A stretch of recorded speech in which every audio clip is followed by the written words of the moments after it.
The story begins with players who were granted access to enter the cultivation world, referred to as the game. They battled monsters and leveled up, acquiring artifacts and equipment along the way. Eventually, monsters broke into the human world, causing widespread destruction. Since then, battles have been relentless. Cities were reduced to rubble, with the last survivors fighting for their lives. This continued until only one city remained, on the brink of destruction, much like the rest of humanity. Suddenly, one person spotted the massive boss demon, the Lord. The hero realized this was the last chance to defeat the ruler. His partner warned him against it, reminding him that the swordsman was humanity's last hope. Nonetheless, he attacked, declaring it their only option. Only his blade could end it. The spirits of the fallen vowed to use their remaining spiritual power to aid him in the attack. Sadly, this long war ended in humanity's defeat, but Kishin was given a chance to be reborn. Some people came to the pit of the dead, hoping to find valuable items. The commander's partner was displeased with the idea of looting from the dead. Suddenly, the commander noticed an unusual golden blade and was thrilled by the find.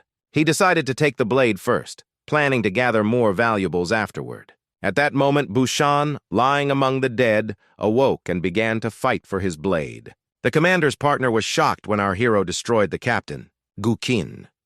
Shan was disoriented, only recalling his battle with the demon lord. Suddenly, the commander's corpse attacked him, attempting to destroy our hero. The hero threw the monster aside and realized the danger present here. Enraged by the commander's actions, he decided to completely destroy him, Gukin. Shan was puzzled by the commander's revival after being destroyed. He believed this was not their world, but part of the cultivation game, so he tried to call the system. The private was still unsure if our hero was a monster or a human. Gulshan replied that if the private had already destroyed countless monsters, he wouldn't be asking such questions. The assistant commander, terrified, asked our hero to show his badge. Kushan held the token and was surprised to see it was from the game. Moreover, the token was an old model. The private apologized, admitting he thought our hero was a monster until the last moment. Our hero noticed that the private's uniform was the same as it was 10 years ago. This made him suspicious, so he asked the private what year it was.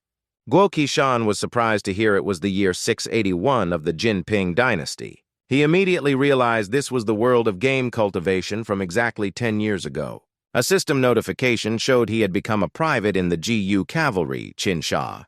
He was surprised to see the god of war systems in front of him. Suddenly, he noticed a horrifying scene. A terrifying monster with huge fangs was charging towards them. Our hero told the private not to be afraid, as it was just a wild animal. Kushishan attempted to defeat the monster using his fencing skills. However, the monster easily threw him aside. Realizing he couldn't defeat it head-on, he recalled the old days. Remembering that the monster's weak point was its throat, he destroyed it with a single blow. Looking around, our hero saw more monsters, attracted by the smell from the pit of the dead. This time, there were many more monsters. Kushishan had barely dealt with one. How could he now defeat an entire herd? He asked the private if there was a place to hide. The private replied there was a camp ahead, hidden under a protective barrier. They ran towards it and began entering through the blue portal. The camp was secured by a large protective barrier, rendering it invisible. Our hero mentioned that he sensed a gap in the barrier upon entering, implying it wouldn't last long. The private was alarmed by this. Gucci-shan said that the barrier could be maintained for a while using spiritual stones. Thus, the private immediately ran to find spiritual stones. In the past, people believed the game cultivation world was a virtual game. Only at the last moment did they realize that the monsters breaking through were real. Our hero realized his rebirth was a chance to save humanity from doomsday. But first, he needed to find a way to protect himself, as he couldn't activate the arc of fencing during the battle with the monster. Suddenly, he remembered the war god system. Gucci Shani activated this system and initiated the basic functions. He discovered that by touching a weapon, he could use his abilities. Last time, he nearly died to kill one monster.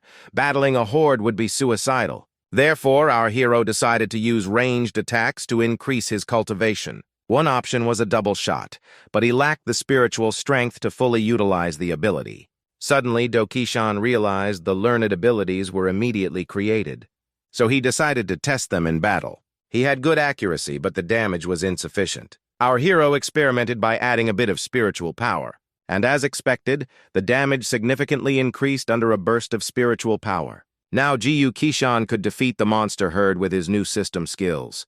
Suddenly he heard noises, initially thinking it was an earthquake, but it came from outside the camp.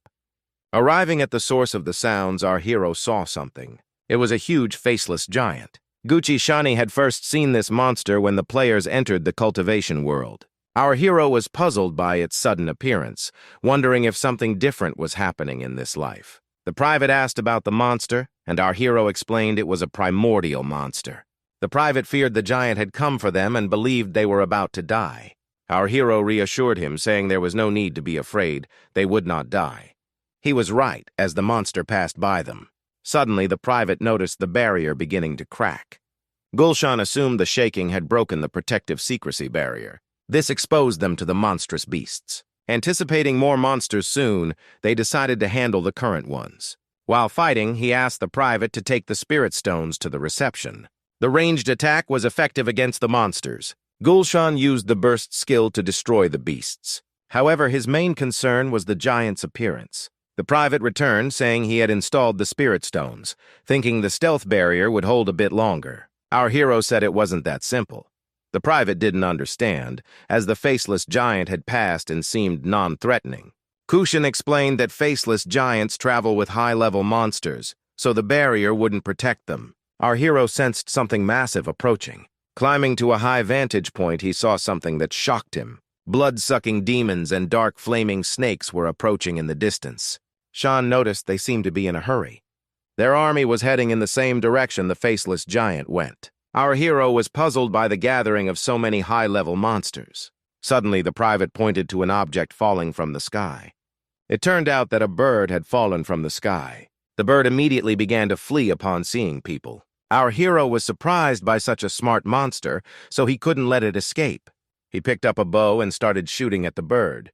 After capturing it, he noticed the bird had a red task. It seemed this strange bird was a courier. Could the monsters really be starting a war? The guy was puzzled. In the cultivation world, he knew every battle, but there was never a war between people and monsters at the beginning. If this wasn't for a battle, our hero thought it might be a preliminary preparation. Dilshan tried to remember something and asked the private what day it was. Our hero recalled that on this day, the elder of the Qingdao sect, Taishan, and maiden Englishmen would disappear. Their power was at its peak, possibly giving humanity a chance to escape Judgment Day. Unfortunately, at the moment, our hero couldn't even approach that army, but he still wanted to change a lot in his life. Suddenly, the god system indicated that our hero's presence in the game would be suspended for 1 day. All of his inventory was moved to storage, and the transfer would begin immediately. The guy couldn't believe he was returning to his world now. Our hero was transported to the Freedom Federation in County China. He found himself in a crowded place, realizing it was a high school prom. Gulshan realized he had returned to Earth before Judgment Day. Someone called out to him, and he recognized a familiar voice. It turned out to be his classmate Sue, who said that their mutual friend wanted to talk to her. His friend Jenny stood next to him and confirmed this. Everyone around noticed and speculated if he was going to confess his love to his classmate. In his past life, Jenny had poisoned him with something that affected his emotional state, causing him to act cruelly towards Wei. Because of this, he insulted the Su family, and the Freedom Federation banned him from entering their territory. He had no choice but to go to the Fuxi Empire. But now he decided that in this life, he wouldn't let that happen again. His friend began urging him to speak quickly. Others started gathering, anticipating a show. Gukin Shan invited his classmate to dinner to try his cooking. She expected something different, but he only wanted to have dinner. The friend asked why he didn't confess his love, but our hero replied they hadn't discussed it. Ji realized his plan was failing, so he decided to take matters into his own hands. But our hero took his hand, leading to a misunderstanding. Our hero took the red item from him and asked what he intended to do with it. Jimmy said it was just an ordinary ring. In his past life, our hero never figured out who wanted to harm him. Maybe the Su family's security could help now. Since Jimmy didn't want to confess, Guqin Shan decided to call Aunt Sue. She arrived and said that the guy could only call her if he was in danger. In response, our hero simply showed her the red item he had taken from his friend. She realized the ring contained a very potent poison. Gukin-shan explained that someone wanted to create conflict between him and Shui, so he needed Sue's help. As she started to run away, a man appeared and stopped her using his magic. The man began to interrogate Ji. He grabbed our hero's friend by the head and demanded he reveal the whole secret. She mentioned her grandfather was El, chosen by heaven, and his technique involved hypnosis. Grandfather Li asked the boy who wanted to harm Shui. After the interrogations, the grandfather concluded that she didn't know anything. The guy pleaded with Gukin-shan to spare him, citing their long friendship. Without hesitation, our hero said it was time to end this cursed friendship. Finally, the guy asked Han-su to check this person again. A classmate thanked Gukin-shan for defending her honor. She momentarily felt that our hero had changed. He noticed that System B was still active, meaning he could soon return to the cultivation world. However, he still didn't understand why the monster squad was moving so openly. It was also unclear why the system moved him between worlds, but it didn't matter because he was there to prevent the end of the world. Gucci-shan came to the realization that Zhenyu had experienced less fortune in his past life compared to him. Finally, he could return home, having spent many years away from his humble abode. Suddenly, a helicopter appeared on the horizon, catching the guy's attention. Thus, he emerged as a member of one of the 9 aristocratic families. The message conveyed that the young master sought an audience with our protagonist. Confusion enveloped the guy. He had severed ties with his family. Why would they need him now? Upon entering, he questioned why they sent a representative instead of directly contacting him. The representative highlighted our hero's outstanding achievements and his pivotal role in a scientific and technical company. They marveled at how someone like him could reach such heights. Surely even Suzhou was enamored by his talents. However, prestigious families vied for Suzhou's hand in marriage, advising our hero to refrain from entertaining such thoughts. Curiously, our hero inquired about the consequences should he pursue her. The representative ominously hinted at dire repercussions, even suggesting the possibility of taking his life. It dawned on the guy that his involvement could jeopardize their schemes. Was the whole ring ceremony just a facade? Our hero retorted, allowing the representative to pursue Suzhou if he wished, but Shan's actions were none of his concern. With those words, the guy turned to leave, leaving the representative seething with anger. He turned to his assistant, ensuring that everything was in place. Reassured that all was prepared, an unfortunate event would unfold in Chishan within the hour. Strolling through the slums, the guy contemplated the approaching year when the gates to another world would open. Thus, he resolved to swiftly advance his cultivation. Now he must brace himself for the day of doom and confront numerous adversaries from the upper echelons. Suddenly, a group of hooligans emerged ahead, warning our hero not to hasten. One of them brandished a knife, cautioning the guy to slow down his pace. Our hero discerned that this encounter was no chance encounter. They had targeted him deliberately. He realized he could tap into spiritual power, utilizing all he had gained from that world. Recognizing the threat, the hooligans retrieved pistols, escalating the confrontation. Facing their firearms, our hero acknowledged these were no ordinary adversaries. Despite their gunfire, he skillfully evaded their bullets. He swiftly incapacitated most of the hooligans and prepared to confront the last one. Cornered, the remaining hooligan pleaded for mercy. With an arrow pointed at his face, the hero demanded to know who sent them. The hooligan confessed they were hired by Qiong, a member of the influential Song family who doubted our hero's abilities. Qiong, known for his prowess in martial arts, asserted our hero's inadequacy. Had our hero possessed a blade from his past life, a lone assailant wouldn't have bested him. The guy grappled with his fragmented memories, puzzled by the system's blocks. The system imposed these blocks to prevent a void in observation. Determined, he resolved to proceed methodically. Though unsuccessful this time, Chief N wasn't one to concede defeat after a single attempt. In this instance, our hero couldn't rely on his fencing skills. Instead, he had to exhibit the prowess of the god of war to vanquish his foes. A certain individual had an unforgettable surprise in store for Gucci-shan. This person informed the entire agency of their desire to speak with Sunny Z. Seizing someone's phone, they dialed Sunny Z, inquiring if the task was completed. The caller's irritation was palpable. Their plan had evidently failed. They hadn't anticipated our hero reaching out to them. A retort followed from the individual, doubting Gucci-shan's capability to survive, despite the contact. However, our hero extended an olive branch, mentioning that they knew the caller's whereabouts. Following the conversation, our hero destroyed the bully's phone. Before he could even contemplate averting doomsday, he had to contend with these affluent jesters. The individual shouted, questioning if their son would be the one to defeat him. The hero began to depart, stating that the bully had met the terms, securing his life. Meanwhile, at the casino in China County, Mr. X adamantly refused to relinquish the girl.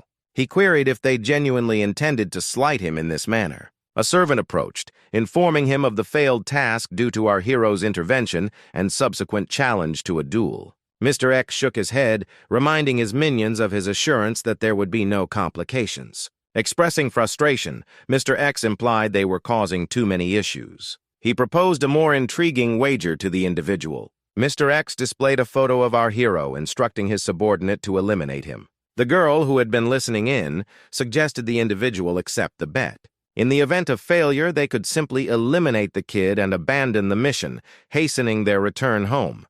After all, the girl had grown weary of their current locale. This approach would expedite their departure, considering the girl's burgeoning boredom with the surroundings. Subsequently, the servant ventured into the slums. Upon breaking into a door, he declared his purpose, to apprehend Gucci-shan. The servant queried how long our hero intended to evade capture. Suddenly, a faint blue beam resonated from behind him. It transpired to be an arrow, deftly halted by the servant. Our hero hadn't anticipated the servant's adeptness in intercepting his arrow, a testament to his rank. Nonetheless, our hero prepared to launch subsequent arrows. The press service was astounded by how a destitute individual could wield a bow so proficiently. Simultaneously, the same individual monitored the unfolding events on a screen. Witnessing the boy dispatch the servant with arrows surprised the observer. Mr. X grew increasingly vexed, unable to comprehend why his minion hadn't eliminated the threat immediately. He emerged from cover upon spotting an arrow hurtling towards him. The servant underwent a transformation, morphing into a formidable muscular figure. Our hero recognized the servant's true strength and found the situation even more intriguing. Infuriated, the servant charged towards Gucci-shan, intent on destruction. Intercepting the hero's arrow, he declared it was his turn, having exhausted the supply of arrows. Gucci-shan evaded the servant's onslaught of magic, realizing the opportune moment before him. Recognizing the advantage presented, he seized the opportunity with determination. He aimed a powerful punch at our hero, but he missed. Kushan was astonished by the servant's strength. Some remained confident that our hero was done for. The servant questioned why our hero was hiding. However, he wasn't hiding. He was just getting ready for his next strike. Shan delivered a powerful blow to his opponent, nearly destroying him. Now his rank is at the second level X tempering, a strength equivalent to a minion. But his spiritual reclamation power surpasses the ordinary power of this world. The hero will now easily crush his foes. Dissension is uninterested in dealing with minions. It's time for him to finish this fight. Sho declared that he wouldn't give our hero a chance to attack. But the guy used his stabilization skill to dodge the blow, then utilized the burst skill to counterattack. Arrows pierced through the servant, leaving holes in him, after which he was destroyed. A quadcopter observed the entire scene, watching the room intently. The hero noticed it while looking at a huge hole in the wall.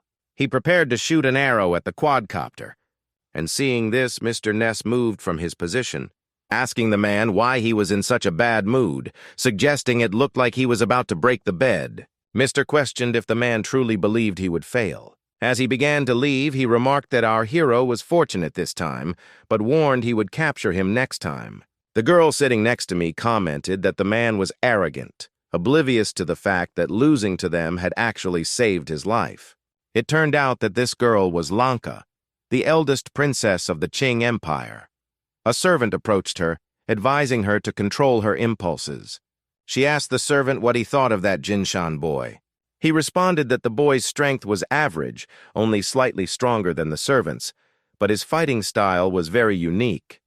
Intrigued by this, the girl requested more information about our hero. The man quickly gathered information about our hero and the security system.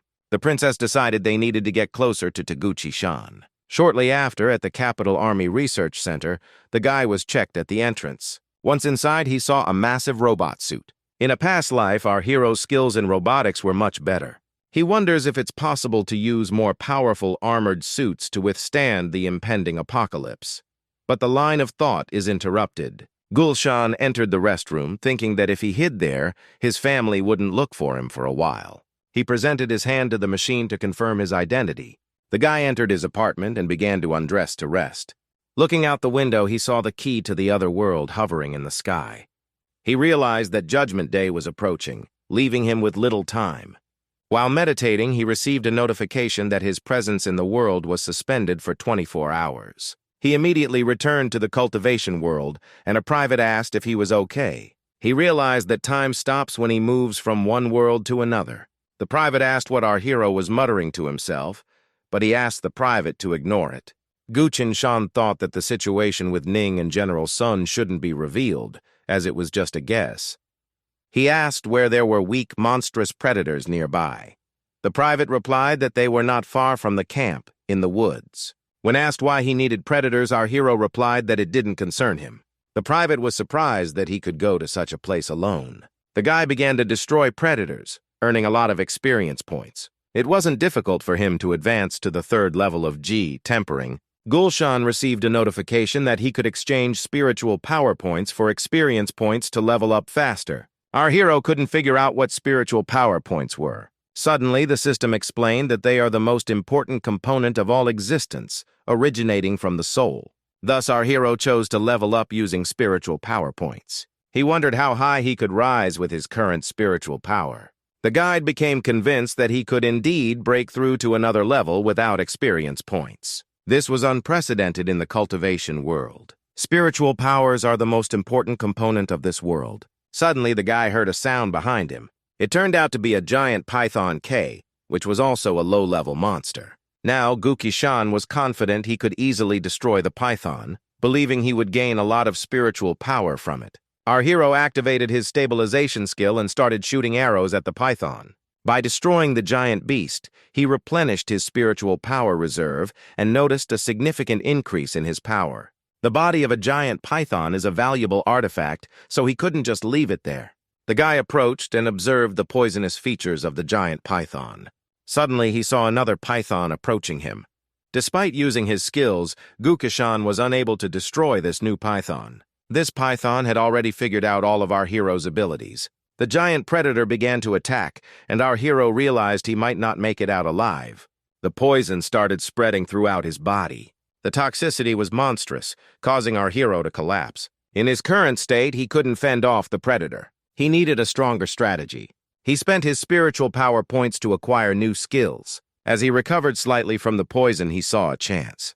Gukishan used a double shot to destroy the giant python. His arrow pierced right through the predator. After such a blow, the python couldn't withstand it and fell to the ground. The guy realized that using spiritual power had accelerated the poison's spread throughout his body. Gukishan began eating the snake's gall, which tasted very disgusting. Although it was disgusting, the snake's gall acted effectively as an antidote. The guy learned a new skill that could change the trajectory of an arrow, making his attacks unpredictable. However, the time interval between arrows was too long, so he thought about combining the skills of stabilization cues and the flight of 2 swallows. Consequently, the system created new abilities for him, and it also leveled up. He felt that creating level abilities was the true power of the god of war. Suddenly, he heard a sound in the distance. He realized that more high-level animals were arriving, so he needed to change locations quickly. When our hero returned, the private assumed something had happened to him. Our hero assured him that everything was fine now, but warned that they would soon face problems. He suspected that an army of demons would come for humanity's leaders, turning this place into a battlefield. The private replied that they could rely on camouflage for a long time and didn't need to go outside. Kushan said that high-level monsters would see through their disguises, making it impossible to hide. When ordered to follow our hero to survive, the private said he was mistaken. They told him that if he wanted to leave, he should go by himself. Kushan warned that by the time the masters arrived, it would be too late. The private, having heard enough of this, commented that the fear of monsters had completely consumed our hero's mind. Since the private decided not to be dissuaded, Gukishan's path diverged from his. Walking through the forest, he remembered that the area nearby was where Generals Nani and Sunday had met their demise. he could circumvent it from the west. Our hero found this place rather peculiar. Suddenly, he spotted something that spurred him to run even faster. He activated his new chaos dance skill, and in that moment, his entire attack vanished into some hole in the ground. It turned out to be a tunnel demon, resistant to elemental attacks.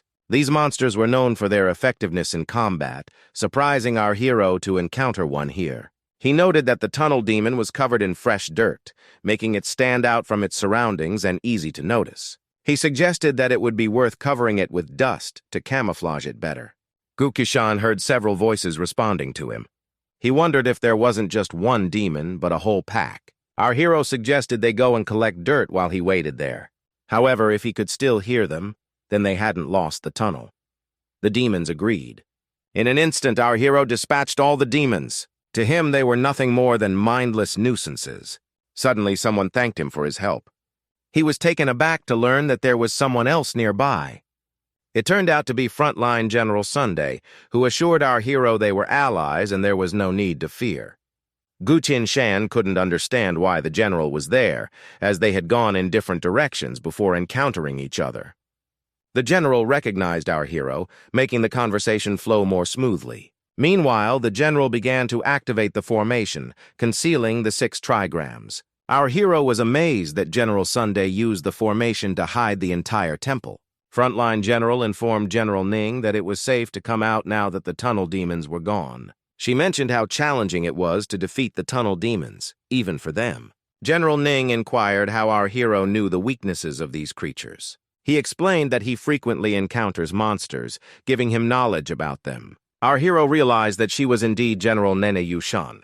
Frontline General added that General Nene was the fantasy of every male cultivator. He observed our hero's reserved demeanor, noting his lack of interest in the girl. However, our hero couldn't comprehend how their paths converged when he had chosen a different direction. According to records, their locations of death were distant, and they hadn't met. Had history truly changed? The demon army seemed prepared. The resurrection of these 2 generals couldn't be a simple matter. Something unexpected must have occurred. Our hero speculated that it might be because he destroyed the messenger of the demon army. Therefore, the orders for the destruction mission might not have reached the detachments. Our hero realized that he was the one who had truly altered history. The general noticed a jade pendant in our hero's hand, recognizing it as a symbol of the defeat of the demon army. The general chuckled, noting that the demon army suddenly halted their pursuit, indicating possible coordination issues. The girl realized that the messenger had corrupted her with the spirit of the beast, and he was notably formidable. She asked our hero how he managed to defeat him. Our hero decided to demonstrate his method. Kushan suggested they quickly return to human territory, anticipating a swift response from the demon army. The generals concurred with our hero's assessment and agreed to move forward. Suddenly, something strange occurred with General San. She nearly stumbled, but our hero caught her in time. Despite his assistance, the girl insisted she was fine. Gushan inquired about General San's condition. She explained that she and General Ning had been poisoned by demon soldiers a couple of days ago. General Ning had suffered the most. Our hero mentioned he had items to treat such poisonings, but wasn't certain of their effectiveness. He produced the python gallbladder, asserting it was precisely what they needed. Since demon armies often used poisons, the girl should keep it for herself in case of need. After some deliberation, the girl accepted the gallbladder, prompted by our hero's ultimatum. General Ming had a fiery temperament, so it was essential to defuse the situation before it escalated. The girl reflected on the delicate balance of trust and betrayal, realizing even those she trusted could betray her, while strangers might genuinely care for her well-being. The girl found that all the cultivators she had encountered that day were perverts. However, Gukishan seemed different to her. The general questioned whether the leftover food had truly weakened him to such an extent. They decided not to disturb her and moved away to keep watch. They reached a place and settled on some rocks. General Sun began employing some sort of magic to discern something in the sky. Our hero asked why General Ning and Sun hadn't sought help if they were attacked by demons. General Sun explained that they had sent distress amulets to people for help, but received no response. But were they truly intercepted by demons? Gushan asked if there were traitors among the top ranks. It turned out that indeed there were. When the generals investigated, they discovered demon spies among their ranks. Now our hero understood why no one had come to aid the generals, realizing there were also traitors among the people. In this scenario, the situation was much more perilous than he had initially thought. He hoped the demons wouldn't arrive too swiftly. Meanwhile, a private in his camp was frying chicken, thinking our hero was merely foolish. Suddenly, behind him, he witnessed something dreadful. It was so enormous that the barrier began to crack. It turned out to be a faceless giant. Meanwhile, General Ning had already purged the poison from her body and would soon fully recover. General Sun informed our hero that the Shanda sect would be recruiting next year, advising him to enter his name. The general then approached them, stating that she was fine and that her wounds were almost healed. She came up to our hero and expressed her gratitude. He humbly replied that there was no need for thanks, acknowledging her as the primary force opposing the monster army. General Sun urged them to move forward, as they didn't know how many more monsters lurked nearby. Suddenly, they sensed something familiar. Could it really be the same faceless giant? Our hero realized they couldn't escape, and these creatures wouldn't give them a moment's peace. With no way to hide, Ning proposed they face the giant in battle. Kushan agreed, acknowledging that they had to fight their way through. The girl suggested using her weapon since our hero's was too weak. This weapon, called Night Rain, had been given to her by her father, and now she entrusted it to our hero. Kushan inspected Night Rain and realized it could conceal the owner's murderous aura. With daunting battles ahead, they decided our hero should keep hold of this weapon to avoid complicating matters for their team. The giant could absorb spiritual power and was impervious to the 5 elements. Now, the general understood why her 5-element technique hadn't worked on the giant. Since the 5 elements were ineffective, the girl proposed she take on the giant in battle. General Sun and our hero would handle the remaining monsters. Witnessing how General Ning dealt with such a formidable foe, Gu Shan was simply in awe of her prowess. However, I didn't understand why she opted for the short blade over a sword. She would have been even more formidable. It turned out she used to be an exceptional swordswoman, but eventually switched to the short blade. General Sun explained that she had once had a close comrade who practiced sword cultivation, but he betrayed her. Whenever she encounters swordsmen now, she defeats them until they beg for mercy. What's even stranger is that many swordsmen still show interest in her, despite her reputation for ruthlessness. Ning approached them, questioning why they were gossiping instead of dealing with the monsters. They agreed with her and realized they needed to take action. General Sun activated the mountain barrier. A snake appeared, prompting our hero to activate the Dance of the House skill. He successfully destroyed a high-level dark flaming serpent, gaining 20 spiritual power. The system indicated that the current situation allowed for memories to be activated.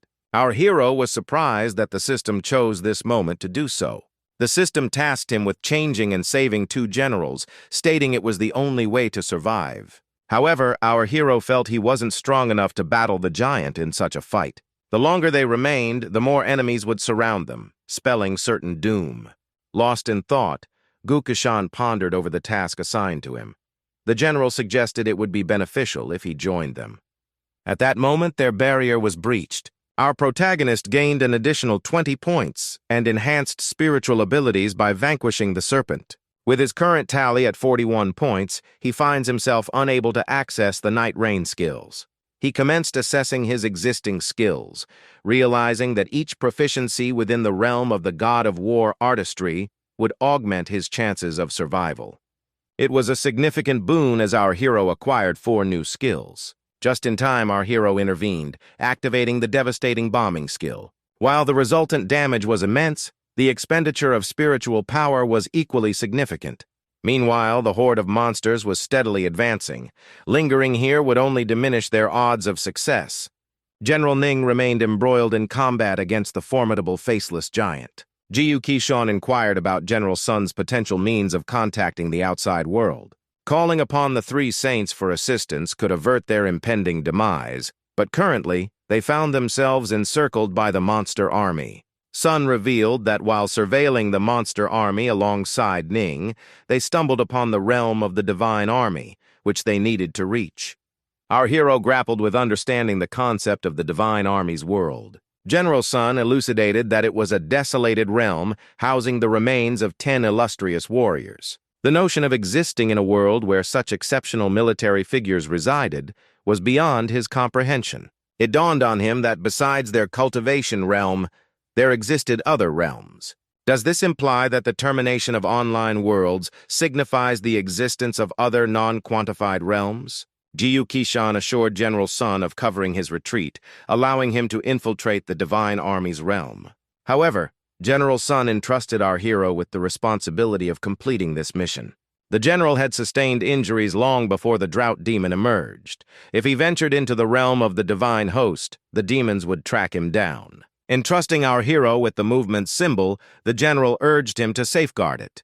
Additionally, he provided a barrier disc, known for its various protective functions, with a limited duration of activation. Curious about the general's endurance, our hero inquired how long he could hold out.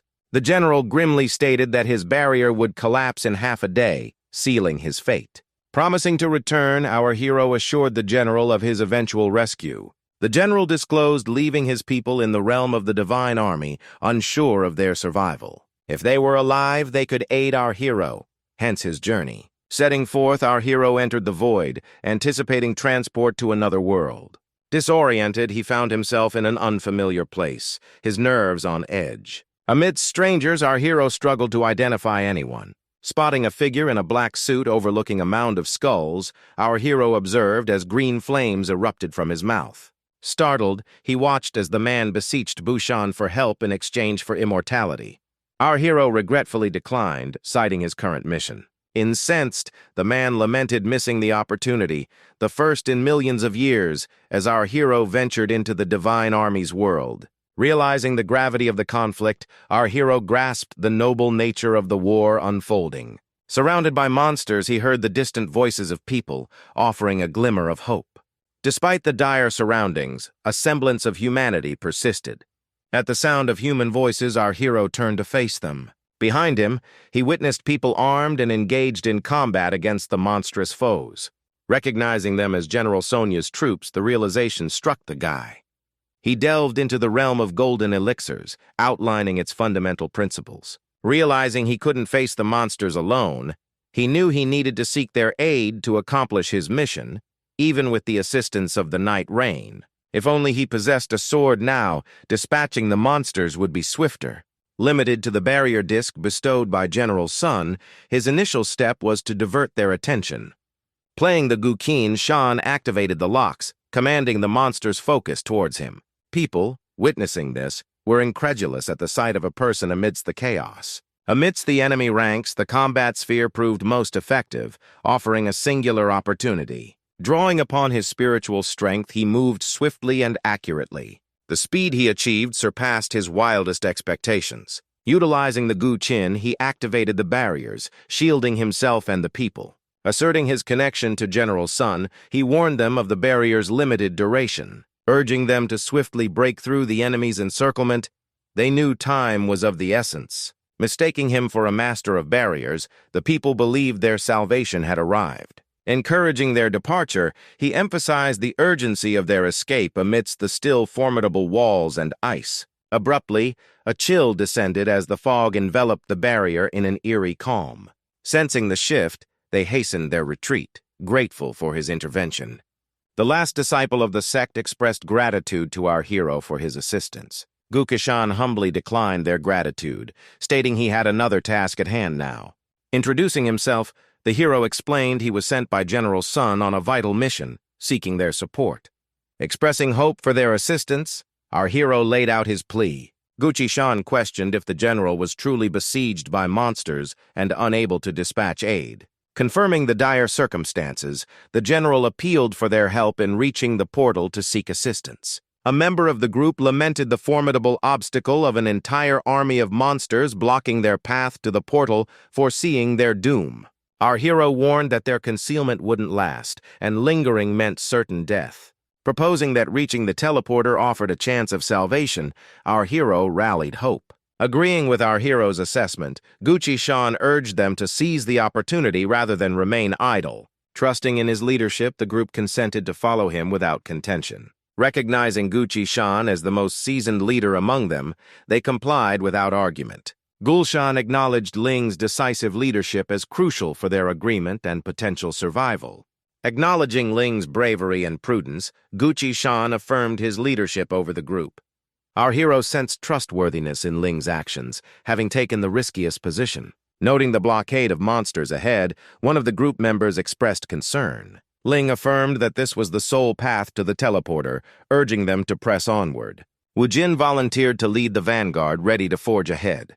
Charging headlong into the pack of monsters, another individual named Ma decided to join his side. Advised by Lu not to rush into battle due to his limited cultivation at the condensation level, our hero paused. Gucci-shan pledged to provide support from a distance. With resolve, the group engaged in battle against the swarm of monsters. Leaders warned of their dwindling time. Gucci-shan, wearing a joyful expression, urged them to advance towards their objective without delay. Suddenly, a colossal plant emerged from the ground. Moments later, a girl emerged from its depths. Ensnaring one of the group members, she commanded him to attack them. Panic ensued among the group as they noticed something behind our hero. Acting swiftly, the leader moved to shield him. The same girl, revealed to be a succubus, appeared behind our hero. Instructing the leader to focus on the monster, our hero urged him to forget about him. Activating the released sphere, Gucci-shan prepared for battle, warning Lin to remain vigilant as ordinary attacks would prove futile against the succubus. Suddenly, they spotted another monster. Had it reverted to its original form? Our hero explained that succubi possessed immortal bodies, specializing in demoralizing and ensnaring foes. Emphasizing the need for unity, they rallied to break through the encirclement together. Understanding the urgency, one of the group members volunteered to clear the way. Abruptly, a malevolent devil burst into his body, causing agony and chaos. Recognizing the demon's overwhelming strength, the group realized fleeing was their only option. They made a swift escape, expecting pursuit, but to their surprise, none came. Their relief was short-lived as they were suddenly ensnared by massive hands. The leader lamented their dire situation, realizing their lack of a skilled martial artist made escape unlikely. Doubt crept in as they faced the grim reality that without a martial arts cultivator, their chances of survival dwindled. Our hero pondered if their plight was truly without hope. Suddenly, a glimmer of light appeared in the sky, catching our hero's attention. To their amazement, it was the Wang Qin sword. Our hero speculated that mastering his sword technique might be their key to overcoming the monsters. Recognizing the sword's potential against the monsters, they grew hopeful. Questioned about his swordsmanship knowledge, our hero admitted to limited expertise, hindered by his fragmented memories. Kushan explained his memory limitations, hindering his mastery.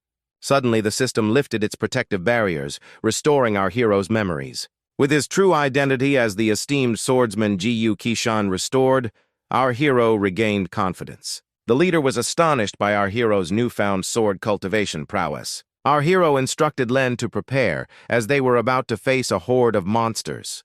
The leader expressed concern over their lack of close combat prowess. Assuring them, Kushan vowed to pave the way forward. He queried the system about unlocking the Inca's skill with his spiritual power, recognizing its potential usefulness. Understanding the importance of all three skills, our hero sought to harness them for their survival.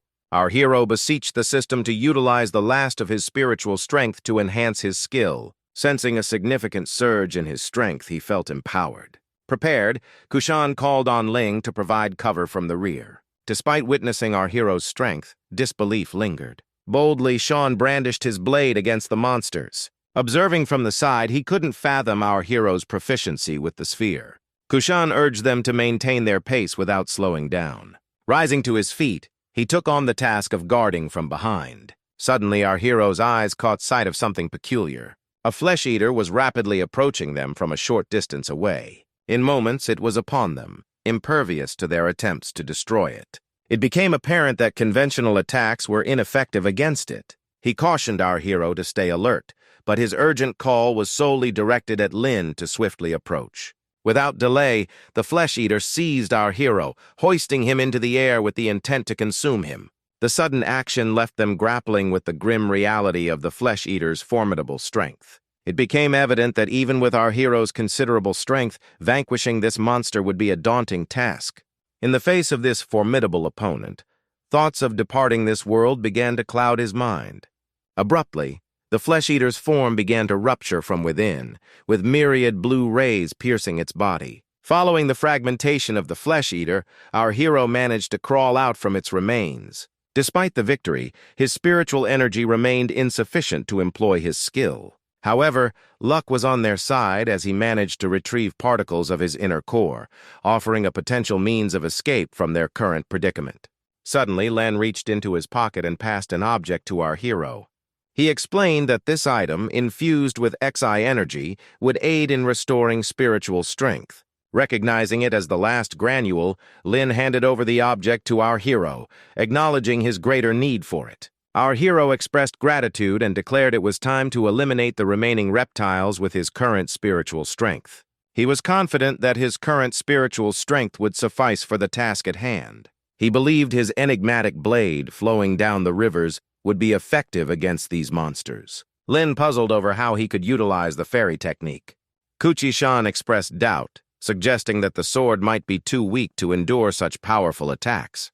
Following the explosion, these nuclei would emit a potent foul odor, deterring some monsters. Our hero hurled cannonballs at the monsters, causing a strong stench. Kuchi-san instructed Lin to flee without pause. They dashed away, but were abruptly confronted by a massive beast. Determinedly, he announced his intent to intercept its attack. Activating the deadly cold Shy, he launched an assault against the beast. The teleportation point was a mere 20 meters away. Suddenly, a golden monster materialized before our hero. Kuchi-san began to harness his spiritual powers and ascended to higher ground. Finally reaching the portal, it swung open before them. The teleportation mechanism would activate upon insertion of the key item. The key to ending the Fallen's assault lay in seeking aid from the three saints. At present, they need to enter the human fortress and relay the information. The hero mentioned that numerous high-ranking demonic spies are observing everyone. If they are discovered, their plan will fail, so it is preferable to meet the three saints directly. They noted that due to their status, it was very troublesome. Nonetheless, they will keep trying until they succeed. The Lord of Heaven was always hard to locate and was always meditating. The final option was to seek help from the fairy Biwa. Lin had heard that she was somewhat eccentric, making it unlikely she would want to see them. Even if she agrees to meet, it is improbable that they could persuade her to assist. Although they can make her believe, they cannot assure her that there are no demon spies among humans. Suddenly, another idea formed in the hero's mind. This was to participate in the game of 1,000 flowers. The fairy, considered the most powerful being among humans, can easily visit the Holy Lands whenever she wishes. This is why she established the Fairy Kingdom. This kingdom is commonly known as the Temple of 1,000 Flowers. The fairy is highly unpredictable and creates numerous challenges for people to observe their responses. The game of 1,000 colors has been ongoing for several years. Winning it means the fairy will fulfill any request. Despite this, the fairy has 3 more followers. Link mentioned that in the past few decades, no one has managed to win this game. However, since this is the only way, the ring must aid our hero. Despite his poor condition, he agreed. Suddenly, Lan began undressing in front of our hero. He revealed a poisonous spider on his chest, draining his spiritual power. He used to live in Jinan, but now the spider resides there. He tried various methods to remove it without success. This is why he wants to participate in the fairy's games. Since both want to join the game, they must go to the fairy kingdom. Thanks to the battle, our hero gained a lot of spiritual strength. This power will be useful in the game of 1,000 colors, so they decided not to use it now. They opted to use the portal to travel to the fairy kingdom. Upon arrival, the place was stunningly beautiful, but the challenges ahead were unknown. Suddenly, Lan told our hero to look away. A wild boar was charging towards them at full speed. Our hero thought this might be one of the tests. Kuchi-san suggested they simply step aside for the boar, doubting destruction was allowed in the kingdom, then questioned why they should yield to such an aggressive animal. Our hero began apologizing to the boar for blocking its path, thinking Kuchi-san had gone mad. After his words, the boar calmly walked past them, then was surprised by our hero's politeness. After that, they decided to continue onward, then asked our hero how he came up with such an idea since he hadn't seen anything. It turned out the boar was actually a fairy. This was the first time she witnessed someone passing the test this way. For the first time in years, someone interesting had appeared. In the distance, he saw other people who had also come to participate in the game. These people had expressions that suggested something significant had occurred. To start the game, they first needed to go through someone. They should complete the sentence. The person whose sentence the judge liked would proceed. Our hero began pushing his way through the crowd. As they moved forward, they saw a goose with green eyes ahead of them, then wondered if this was the test administrator. Now everyone had to listen to him carefully. Our hero Arslan was asked if he had soul stones with him. He replied affirmatively, noting they could serve as a bribe. Gucci Sean approached the goose and explained they were in a hurry, needing to see the fairy as soon as possible. He placed the stones on the table, asking if the goose would do them a favor. But the goose replied he didn't need them and questioned our hero's intentions. The goose said the more he looked at them, the more upset he became. Taking the stones, the goose said he didn't want to see them anymore. Our hero agreed and promised not to trouble him again. The onlookers were furious, as almost everyone also had soul stones. They began asking the goose to do them a favor as well. The goose, looking angry, told them to leave immediately. A girl asked why those guys were allowed through, but they weren't. The goose replied that it was because they were handsome, and these people would only defile the fairy's eyes. People began to leave in tears, questioning why they were being mocked.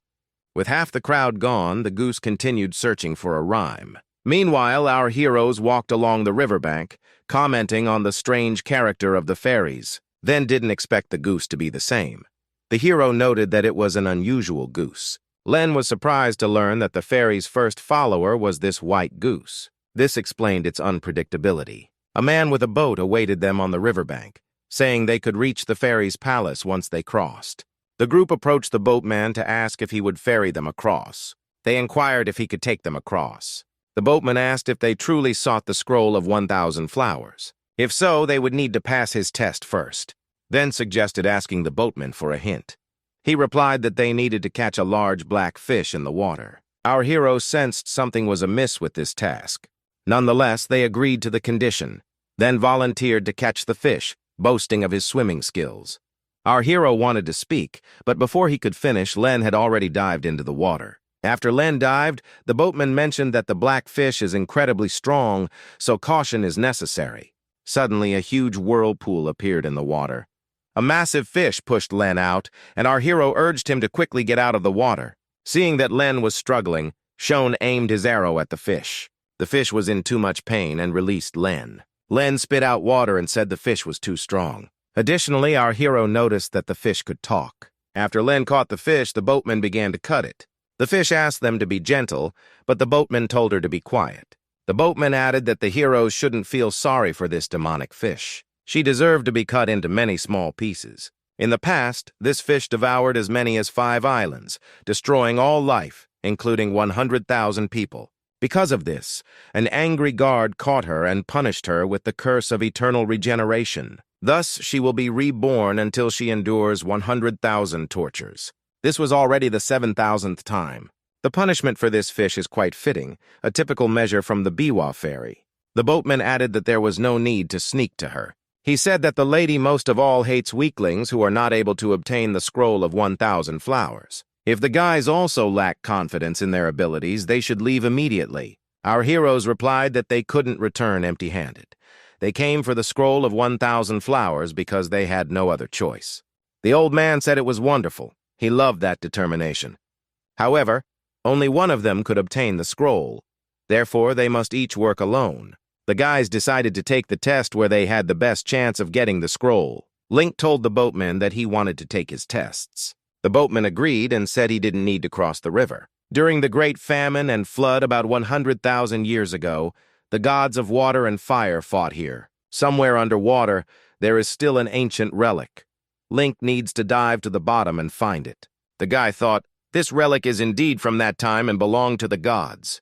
The boatman told him not to fuss and gave him a willow twig, saying it would help him handle the water and should be used only as intended. Link thanked the boatman and said he would go first. He mentioned that the fish had been living in these waters for years and probably knew where the relic was. She knew the way to it like the back of her hand and was then asked to show the path. As Link plunged into the water, the boatman asked our hero about his plans. Kushin said he wanted trials related to wielding a sword. The boatman was surprised and noted that our hero didn't even have a sword. Our hero said that his sword wasn't in his hand, but in his heart. The old man handed him a sword, saying it would be his weapon.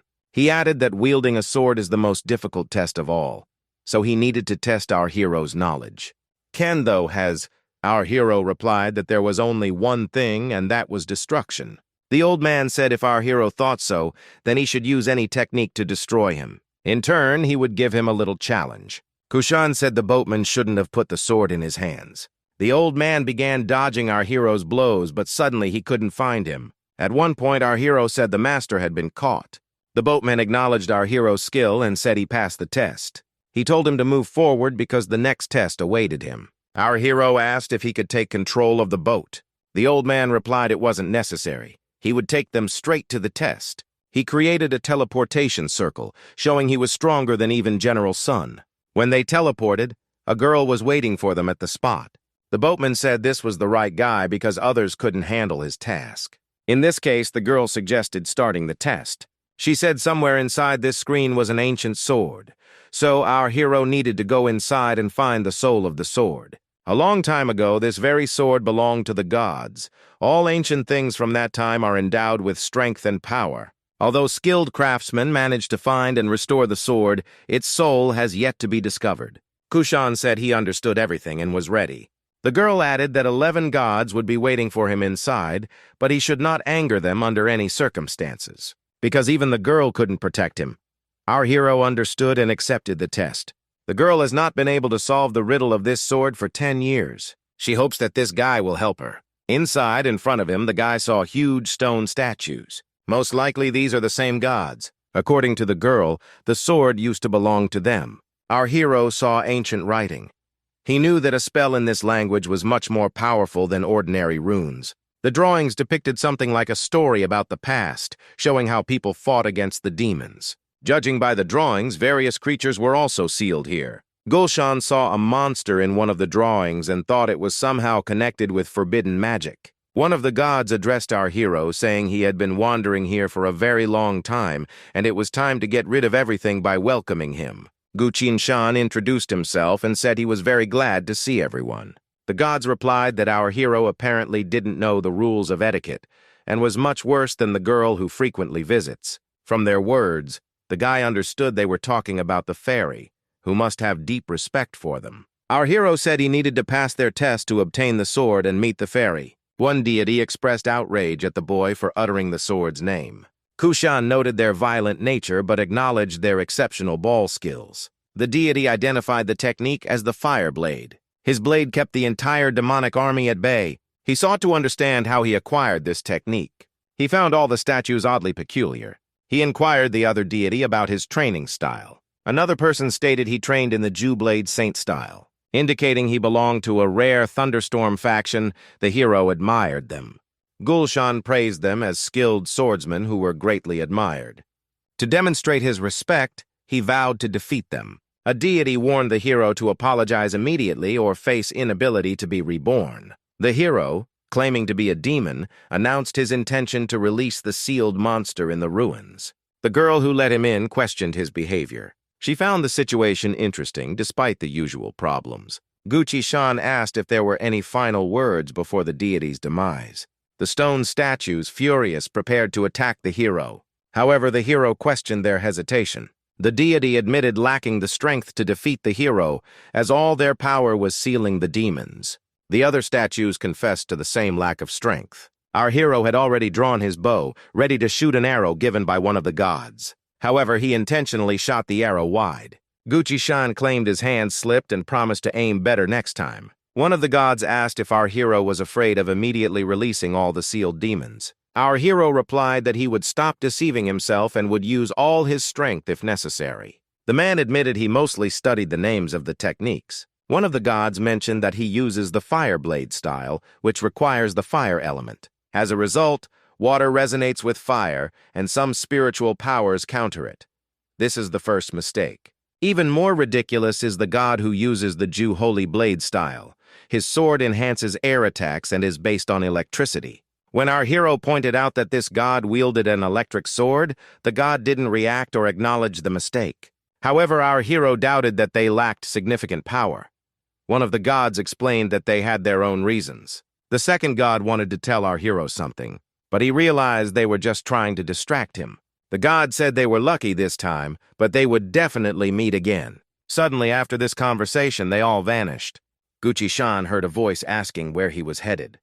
He realized it was the voice of a fairy who then appeared. Our hero finally met her. The fairy congratulated him on winning her game. She inquired about his clan affiliation, but the hero replied that he didn't belong to any clan. Surprised, the fairy asked him to state his wish. The hero explained he sought the scroll of 1,000 flowers to save 2 individuals. The fairy asked if these people were dead or ill. Gucci-shan explained that his 2 commanders were in another world, under attack by monsters.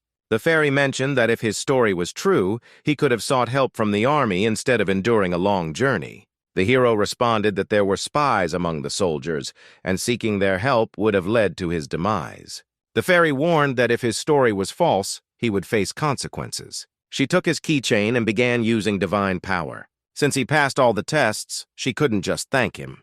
The hero asked the fairy to save his friends. Suddenly, the fairy cloned herself. One clone would rescue the people, and the other would identify the spies.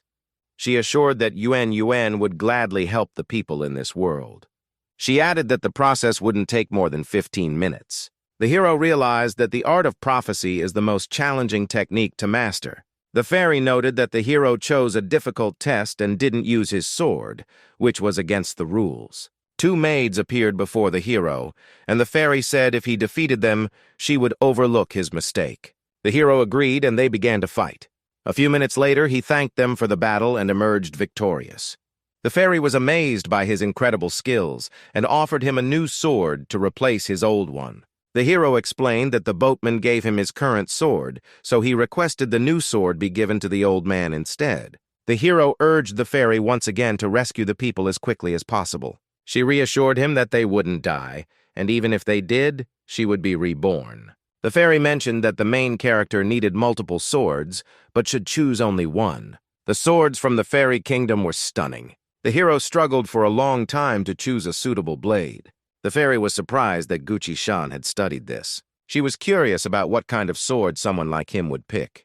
The hero examined a sword designed for destruction, which could take over one's mind with prolonged use. The fairy considered this a wise choice, noting the previous owner had self-destructed. The second sword was a fire sword, which didn't match the hero's abilities. The third sword was small and light, the simplest of all and rarely used. The fairy was impressed by the confidence radiating from the hero. The hero selected the most suitable blade and stated his choice. The fairy asked why he chose the worst sword and offered him another chance.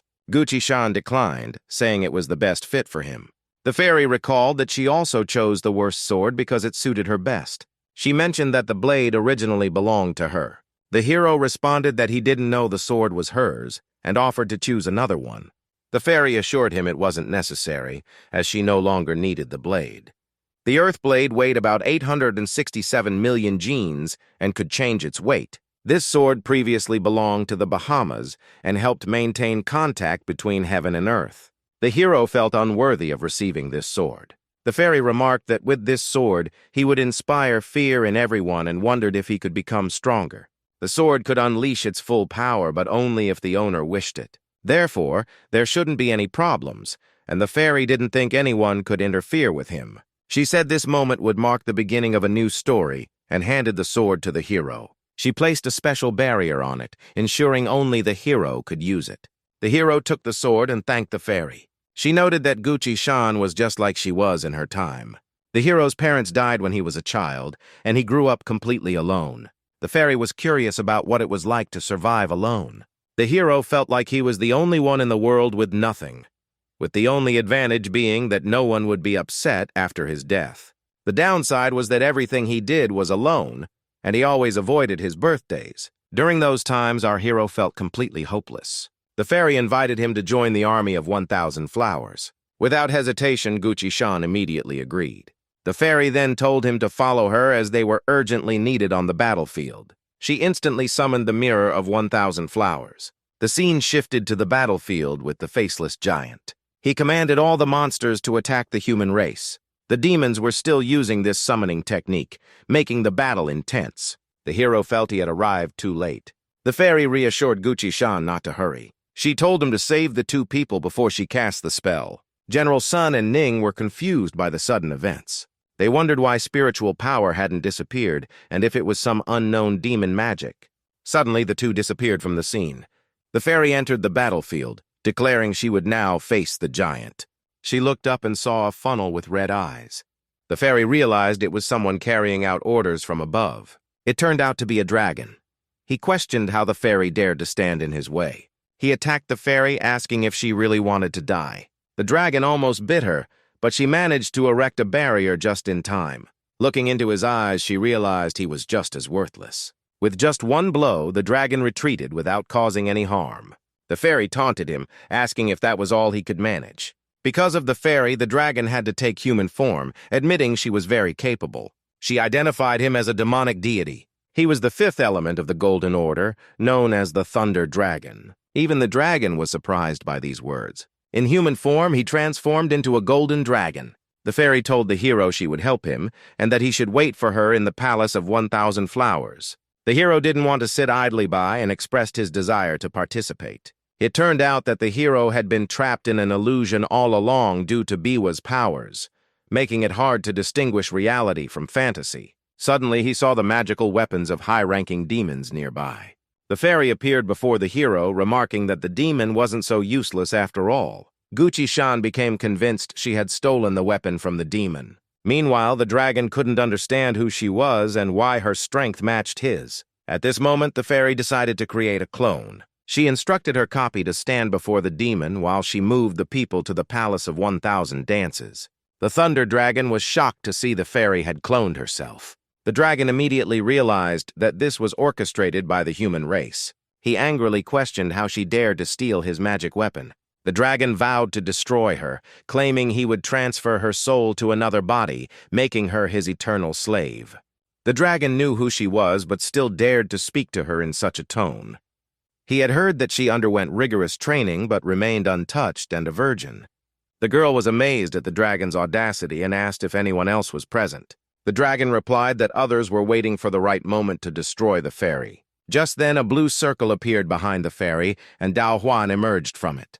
The fairy was startled and asked what he was doing there since he was the deputy commander of the human army. He said that now was the perfect chance to finish her off. As a friend, he was joined by 4 masters standing in front of her. The fairy realized who the traitor was. One of the guys confessed his love for the fairy and showed the scar she gave him in return. She responded that since he betrayed the human race, she would have to destroy him personally. She activated her skills, causing the guy to disappear. The others were shocked at this sight. One of them told her to shut up and immediately attacked her. But the fairy quickly dealt with him in seconds. Only 2 opponents remained, attacking the fairy from behind. At that moment, she vanished without a trace. The monsters were stunned by her ability to hide from their sight. The Thunder Dragon said the fairy had simply returned to her real body. Dao mentioned once that she had stolen his knife. There are 1,000 flowers in the temple. The fairy said she wanted to test our hero's abilities with a knife. She added that the first lesson would begin now. The first lesson was that the guy should never offend beautiful and strong women because they can become very angry. The second lesson was that becoming a deity would only be the beginning of his training, though for many it marks the end. Our hero needs to remember these 2 lessons. The master said that the fairy was much stronger than the bailiffs had described.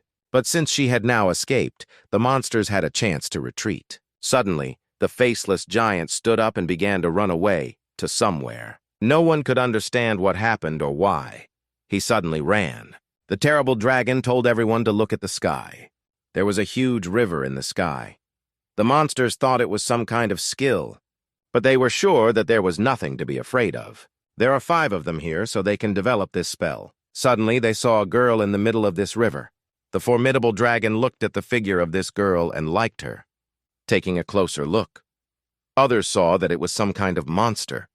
The red dragon became the prize of his partner and did not say that he would destroy this spell and this monster. But this girl's kick is so powerful that it can destroy an entire city.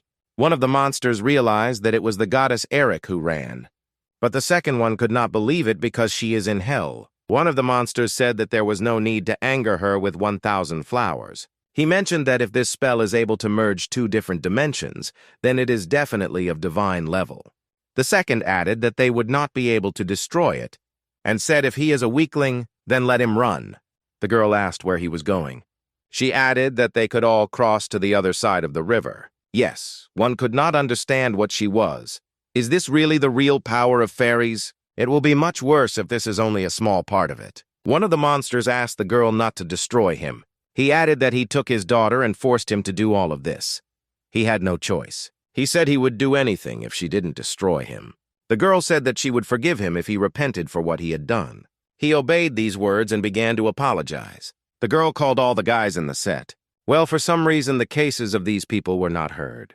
The guys began to apologize and asked her to forgive them for their insolence.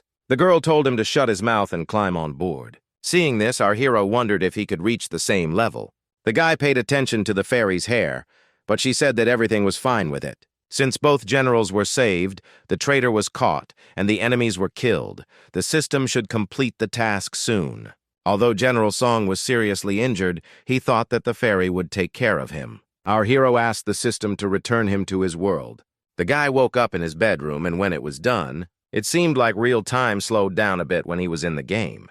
He realized that the end was near, and he needed to be prepared for it. Suddenly, he received a call. She told the guy that she had good news. She was accepted into a state university and will go there for the first time today. Gucci-san congratulated her. "This is the best university." The girl thanked the guy and said that it's her birthday next week. After that, she asked what he would give her. The guy answered that she should not doubt it. She will definitely like it. Now the guy decided to get down to business. He asked to be connected to the goddess of justice.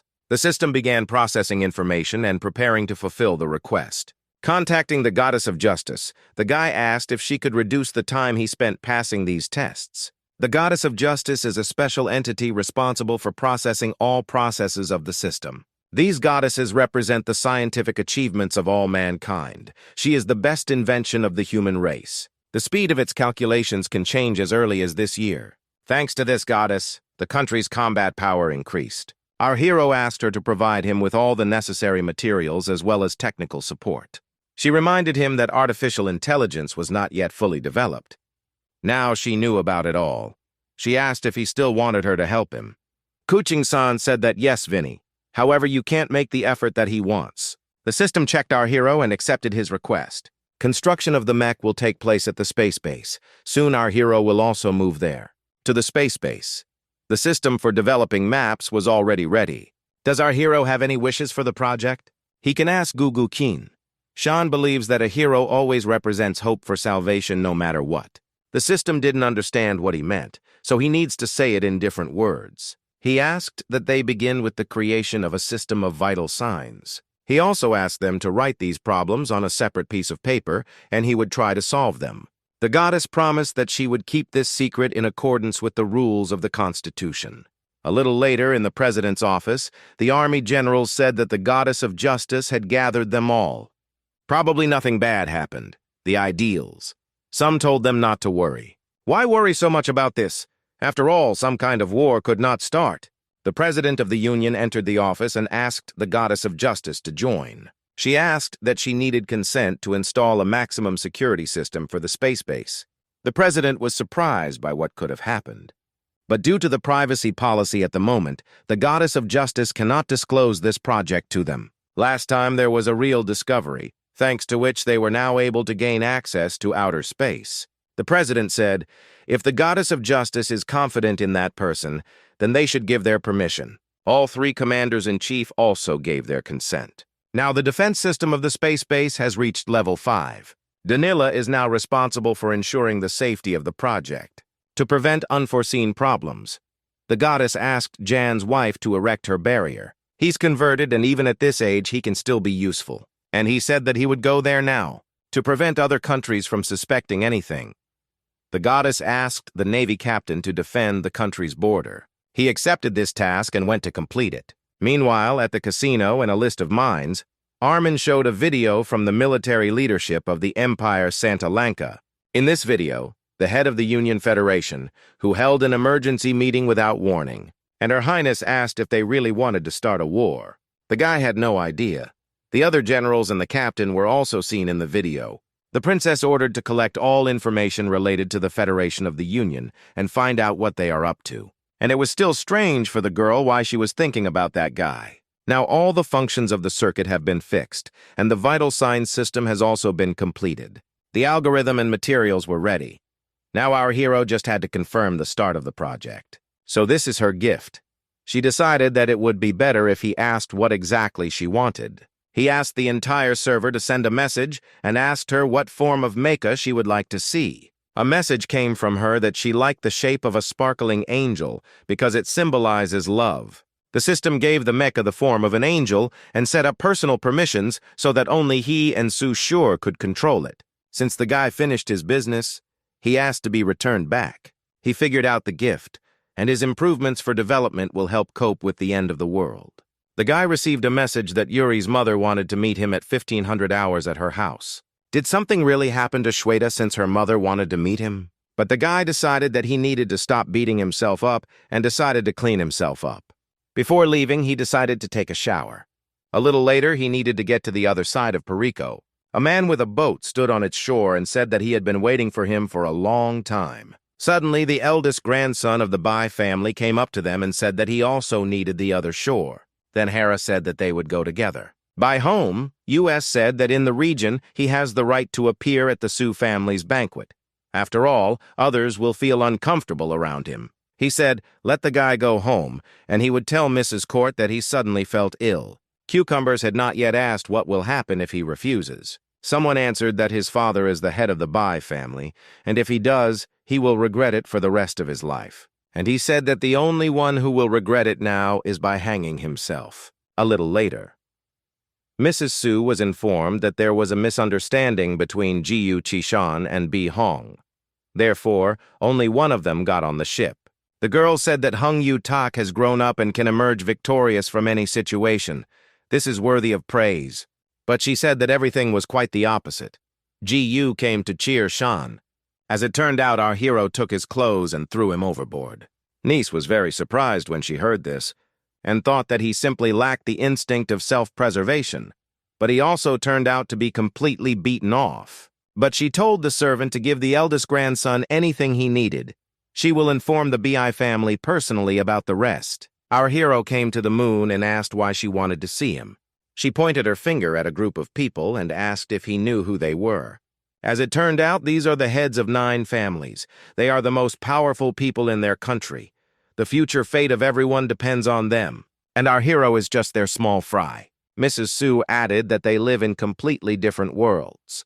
And she doesn't forbid her daughter from having friends, but her friends should be like her and not someone like our hero. Our hero did not fully understand what NASA so wanted to say by this. She told Tiansha not to abuse his friendship with her daughter. She asked you to come to this with whom she cannot be together. After all, this once again proves what a daring hero he is. Plus, it could lead to his death. Let's answer all this by saying that he is not as pathetic as she thinks. The missus was surprised that I was with the wrong people next to me. Her daughter has already managed to awaken about 5 elements of poetry within herself. Therefore, the gap between them will only widen and widen. She added that our hero's adventure had come to an end. Let him not return to his home now. Since he seems to be a smart guy, he will figure out what to do next. But before he left, the guy decided that he had to tell her something. Niece was surprised when she saw this sword in his hands. Is this really some kind of special magic skill? He said that his ability, which he becomes stronger at every day, is in no way inferior to awakening the 5 elements. Therefore, he will make his own way. The guy said goodbye and left Nessus.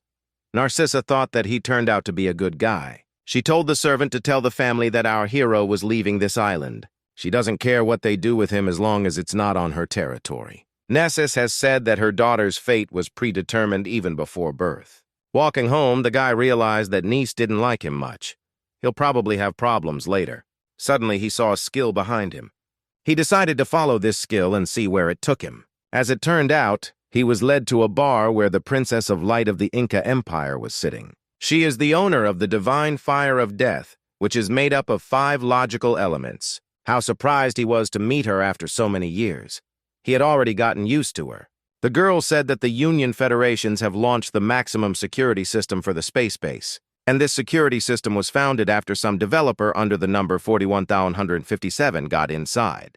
And this employee's name is Jiyu Kishin. That is, he was our hero. The girl asked why the goddess of justice was so aggressive, but our hero suggested that they need a drink first. This is the first time they are meeting in person. Therefore, they are obliged to drink a lot for this. In principle, she agreed and told her servant that she wanted to see what their rumblings could not do. Jack asked if he could borrow some wine from them, so the guy agreed. One day, he saw a wine called Scorpio Speaks and asked if they didn't want to hear the story about it. Many years ago, one woman said she took care of a man she knew, but then refused to accept gratitude. That woman said if he wanted to pay her back, he had to make a really good drink. The men remembered her words and decided to mix different wines to make a good drink from them. And while he was trying to create this very drink, an ordinary bartender won her heart with the original Scorpion and became her boyfriend. Well, in the end, the bartender lost because the girl died, and the rescued man was never able to make her drink. Later, this man drank a drink called Scorpion and realized something was missing. After improving it, he named it Scorpion Palace. Scorpio has a guy who is protected by the stars. The palace is an immortal star. The princess tried this wine and said that she liked it very much. The man reminded her of their mission. Our hero said that they would just have a drink and chat a little. The man said that she originally didn't come here to find out some people's information, but they still haven't come. Suddenly, the police came to the bar and said that our hero was suspected of murder, and since he is a suspect and also accused of theft, he had to be expelled from the aristocrat's private school. The hero thought he could have a drink with the princess today. When he suggested seeing each other next time, the girl told him not to get upset. She could send his empire along with her. The princess promised that she would make him a ram. Since there were many people outside, the princess offered to help them. The man realized that he really didn't like our hero. This is the first time he has seen a princess treat a man this way. The girl said that she could protect him all her life. Well, you also want a calm, peaceful life. But now he seems to have made a mistake. There is no Nastia in this world. You have it to rest. And inside, the guy went outside and said that he was the one they were looking for. And the princess said that our hero is really cool. Therefore, it is necessary to evaluate his former power. The man replied that it was too dangerous to evaluate his combat skills right now. After all, problems may arise. Well, basically, I told the man to do what she says. The man replied with these words and proceeded to retrieve the connection device. He instructed to assess our hero's combat abilities on the street. They warned that Novgorod had a high crime rate, advising against staying still and urging movement. Otherwise, they hinted at the possibility of taking further measures. Suddenly, the shuttle's lasers activated. The team was puzzled by the sudden gunfire. It wasn't Zab who requested one of the workers to turn away. Our hero realized they had a limited grasp of the laws. In response, Jiyu Tianshan launched an attack with their bow. Everything unfolded just as he had anticipated. The spiritual energy imbued in the arrow generated enough destructive force to dismantle the laser shuttles. Our hero was accused of shooting at a policeman, despite being a Federation citizen. The individual claimed that despite being former classmates, our hero had risen to nobility and was assisting law enforcement in apprehending a dangerous criminal. Sean inquired if there were any grievances against him. The response indicated that our hero's actions had irrevocably harmed him, driven by the suggestion of their teacher, resulting in significant financial losses. That night, he had arranged for 5 genetically enhanced experts to confront our hero, showcasing the full power of the system. The commander instructed them to eliminate our hero and promised a personal reward of 10 million to whoever brought back his head. The realization dawned on the individual that our hero had now ascended to the 7th level of cultivation. Comparing his strength now to when he defeated the formidable Tiger Master, he was now 10 times more formidable.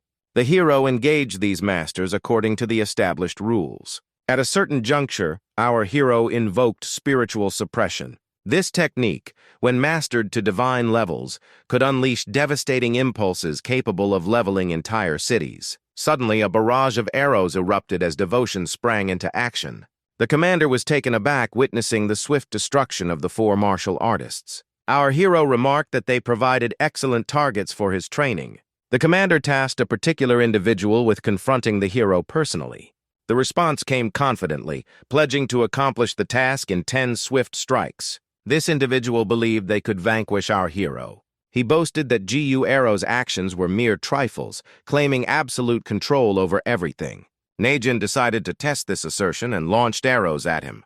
In a single fluid motion, the man effortlessly deflected all the arrows. As he had declared, those arrows proved futile against him. Our hero discerned that this was an application of spatial magic. The man echoed our hero's sentiment, suggesting that one could transcend their limits and awaken to extraordinary power. He warned against further resistance, threatening to reveal the depths of true hellish power. Unfazed, our hero remained resolute, having encountered such threats countless times before. In response, the man initiated an assault using incinerating hammer hands. The commander initially anticipated victory, proclaiming the end of the battle. However, his expression abruptly shifted as he noticed something peculiar. Our protagonist wielded a form of magic so astonishing that it left even the man before him in disbelief. Kushan asserted that the man was certainly not the one capable of condemning him to damnation. Enraged, the man unleashed his fiery hand in a fit of anger. However, our protagonist managed to deflect the attack skillfully. The commander, astounded, recognized a profound instinct within our hero, surpassing even that of a seasoned martial artist. He further remarked that should our hero defeat him, it would serve no purpose.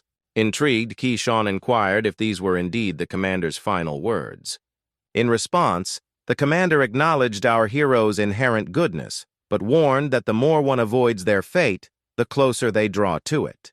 Kushan had led a life filled with amusement, claiming numerous lives, yet he never employed his status to intimidate others.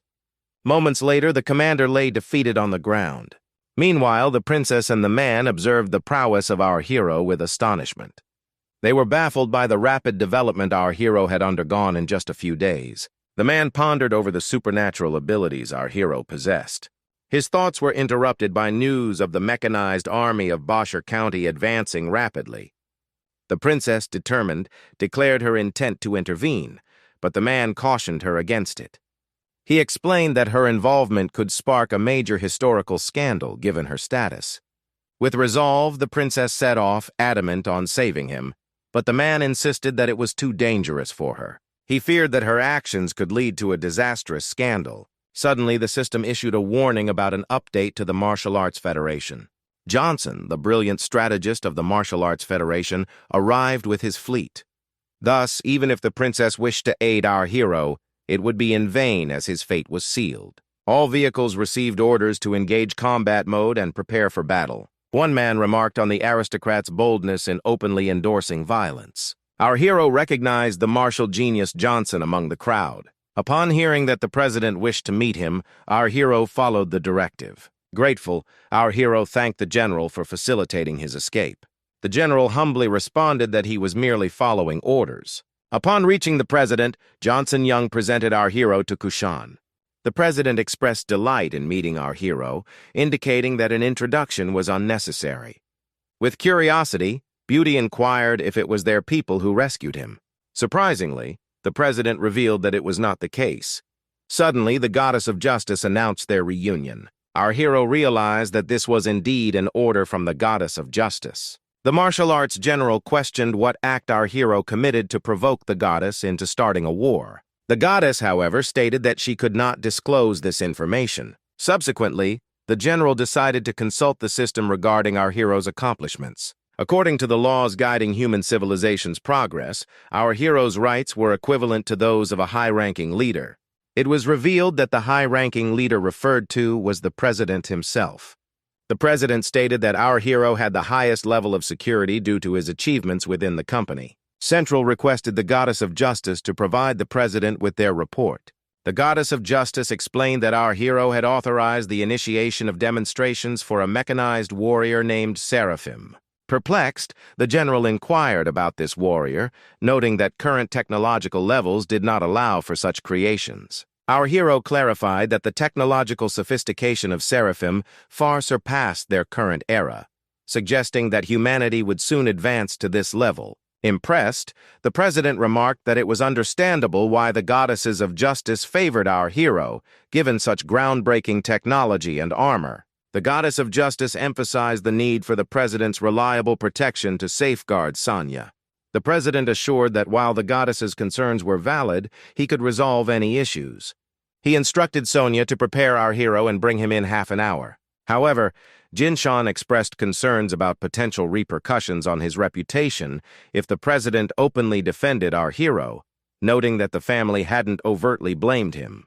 The goddess of justice reassured that the accusations wouldn't hold, and there were currently no issues. Meanwhile, the girl was frustrated that she couldn't aid our hero, fearing the military genius might harm him. The man advised her not to blame herself, as it was impossible to rescue someone from the clutches of a military genius. Feeling helpless, the girl believed our hero would not be released by the aristocrat and was resigned to his fate. The princess, seeking solace, asked the man to turn off the TV for some peace and quiet. On TV, the president addressed the nation, highlighting the plight of children orphaned by the war. So he made the decision to select one of these children. He and the president agreed that this child, a victim of war, was the one he wished to adopt. Hastily, the man called for the princess to come and witness what was being shown on TV. In response, Masina was brought in to mourn our hero. Suddenly, she heard about the TV broadcast or the sunlight. They found it hard to believe that just half an hour ago he was a suspect of destruction, and now he was receiving the president of the Federation's support. The princess presumed that these security measures were provided to her by the goddess of justice. The man questioned why justice shouldn't extend such care to him. The princess asserted that she was the first to introduce manga to our heroes, so they should not take him away from her. She mentioned that she intended to return to Tian Shan, but the man urged her to stay calm. Meanwhile, the head of the family arrived at the morgue to see his grandson. He inquired about who was responsible for his grandson's demise. He was informed that his grandson was killed by Guqi Shan, whom the president had just proclaimed on TV to be his son. The head of the family was indifferent to the president's actions. His anger could not be contained. He requested that a shuttle be prepared for him to travel to the head of the Bi family. The head of the family stated that he could not consider himself a man if he did not avenge our hero.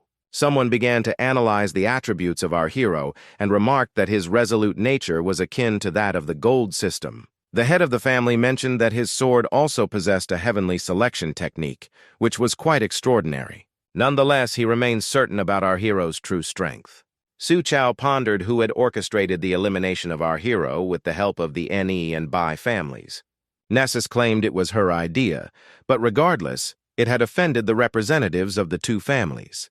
Susan Shaw recalled that the nieces mentioned their year-end gift to the Department of Scientific Research and asked about it. Upon hearing this, Mrs. Su smiled and stated that she had fired him.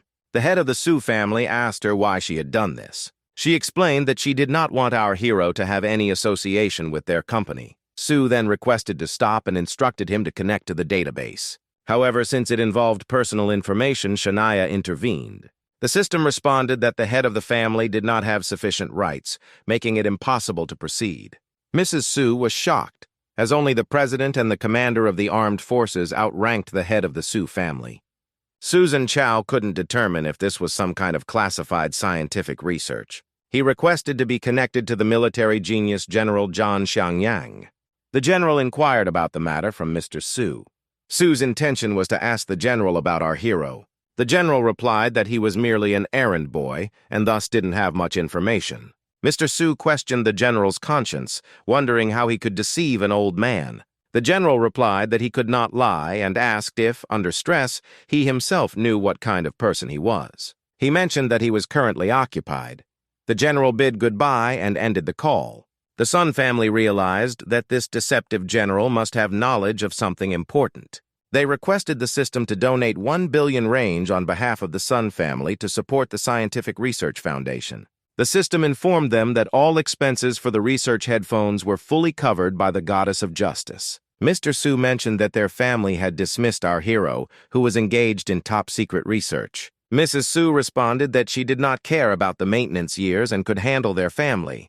The old man could not contain himself, interrupting Mrs. Su. He stated that GU did not need to rely on his family. After all, the president himself had stepped forward to defend him. He added that Mrs. Su should wake up, as she would now be unable to advocate for our hero. The head of the Su family remarked that Mrs. Su's daughter was much more than his own. He declared that from that moment on, no one had the right to interfere in her personal life, and the marriage with the Bai family would be postponed. The head of the family approached Mr. Bae and mentioned that our hero would avenge his grandson. The head of the Bai family expressed concern that this individual would damage their family's reputation, but now the president supported him. The head of the family asked if they should really just sit back. The reply came that the opposite was true. Our hero was the one who must perish. As far as they knew, he had achieved remarkable feats. According to the laws of the Federation, he was now the sole proprietor of these accomplishments. However, if he were to suddenly depart, then all the achievements would belong to everyone. The head of the Bai family suggested that Gulshan should be eliminated under the guise of an accident. Even if this plan were to be exposed, all the families would distance themselves from Mr. Aini. The president would cease to exist due to Gu Kishan's dispute with all the families. Despite the head of the family's reluctance to leave, the head of the Bi family requested someone to approach him. He instructed for surveillance of his family to be conducted. Regardless of whether the task is completed or not, they must swiftly eliminate them all. Shortly after, a group of hired thugs arrived on a mission for clandestine destruction. Despite other arrivals waiting in line, he was to be their first target. Upon seeing a photo of our hero, he agreed to the task and stated that tomorrow he would be dead. Our hero found himself staying at the Liberty Holding Hotel. It was his first experience in such a luxurious hotel, which felt very unusual to him. He noticed the princess casting a spell as she appeared in his room. Digit did not want the princess to spread rumors, so he decided to meet her in the archery hall downstairs. Ultimately, he began to wonder if the princess still sought to win him over to her side. Suddenly, the goddess of superiority mentioned that the princess was exerting great effort to recruit him. Our hero asked the goddess of excellence if she truly watched over him. She responded that she sought to protect our hero for the sake of the Federation's freedom. She wanted to ensure that he resisted the princess's enticements. Our hero stated that he would not forsake the Union Federation, but would still maintain communication with the princess. The goddess of justice agreed, but urged him to consider his personal development prospects. She ensured that our hero could gain admission to the Federal National Defense Academy. My goal has always been to enroll in a higher educational institution so that before I die, I can at least contribute significantly. He entrusted this matter to the goddess of justice and indicated that he needed to depart. Upon arriving at the archery hall, Gu Tianshan expressed his desire to practice shooting. The attendant mentioned that they first needed to input our hero's personal data. Suddenly, a man approached him from behind and instructed him to move aside and not obstruct others. He instructed the attendant to check on him. The attendant asked him to wait a moment, as she would attend to everything. Approaching our hero, the man stated that the archery hall was reserved for Union members, but our hero didn't seem to fit the profile. The attendant announced the score and allowed him to proceed. The man immediately turned to our hero and insisted that this was not suitable for him, urging him to leave. Suddenly, the attendant announced our hero's card account, revealing him to be a highly esteemed VIP-level client. The man realized that the goddess of justice had given him a substantial sum of money, but he was unsure how to spend it. Gu Tianshan remarked that their card accounts showed their difference. Even so, he requested an answer and stated that he needed to begin training. Wei Xiao was displeased that our hero seemed to look down on him, prompting him to threaten destruction. Inside the hall, Kishan observed the targets and concluded that they wouldn't withstand the force of his bow's arrows. Hence, he decided to use more common ones. An arrow was aimed at our hero, but he managed to catch it in time. Wei Xiao claimed that he had accidentally missed. His neighbor retorted that those bows and arrows belonged to him and that he would reclaim them. He retorted that first, he had to catch them. With these words, he pulled the arrow back. Wei Xiao advised against doing so, citing his status as the youngest member of a certain family. Our hero mentioned that someone had warned him of this before, and now he would be destroyed. The arrow flew close to that man. His guard questioned how our hero dared to aim at Huishou, wondering if he was truly suicidal. Furthermore, he noticed that our hero had run out of arrows, while Gu Kishan drew his bow, declaring his intention to destroy it regardless. Suddenly, something peculiar began to occur to this man. Our hero expressed his desire to simply shoot and warned them for the last time not to interfere with him. They insisted that he couldn't proceed in that manner. As Gu Kishan prepared to shoot at a target, the police approached him, suspecting him of theft in the game. He was taken aback and asked what he had stolen. It was revealed that he had allegedly stolen his bow, according to Wei Xiao. He pointed out the insignia on our hero's gear and questioned how he could possess it, as such a commoner shouldn't have such a bow. The police asserted that since We Shall Talk had stated so, our hero had indeed stolen the bow. They mentioned that they hadn't intended to check whether our hero had a criminal record, but suddenly the system indicated that they lacked permission for such operations. The commander expressed doubt that his colleague could even handle such a trivial matter on his own. Approaching to check our hero, it turned out that even his authority was insufficient. They began to whisper among themselves, questioning whether he could truly be some kind of elite. We shall order the police to recheck his identity and then to capture and arrest him. Suddenly, the princess approached from behind. She inquired about where they intended to take her friend. We shall reiterated that this man had stolen his bow and therefore could not escape punishment for violating Federation law.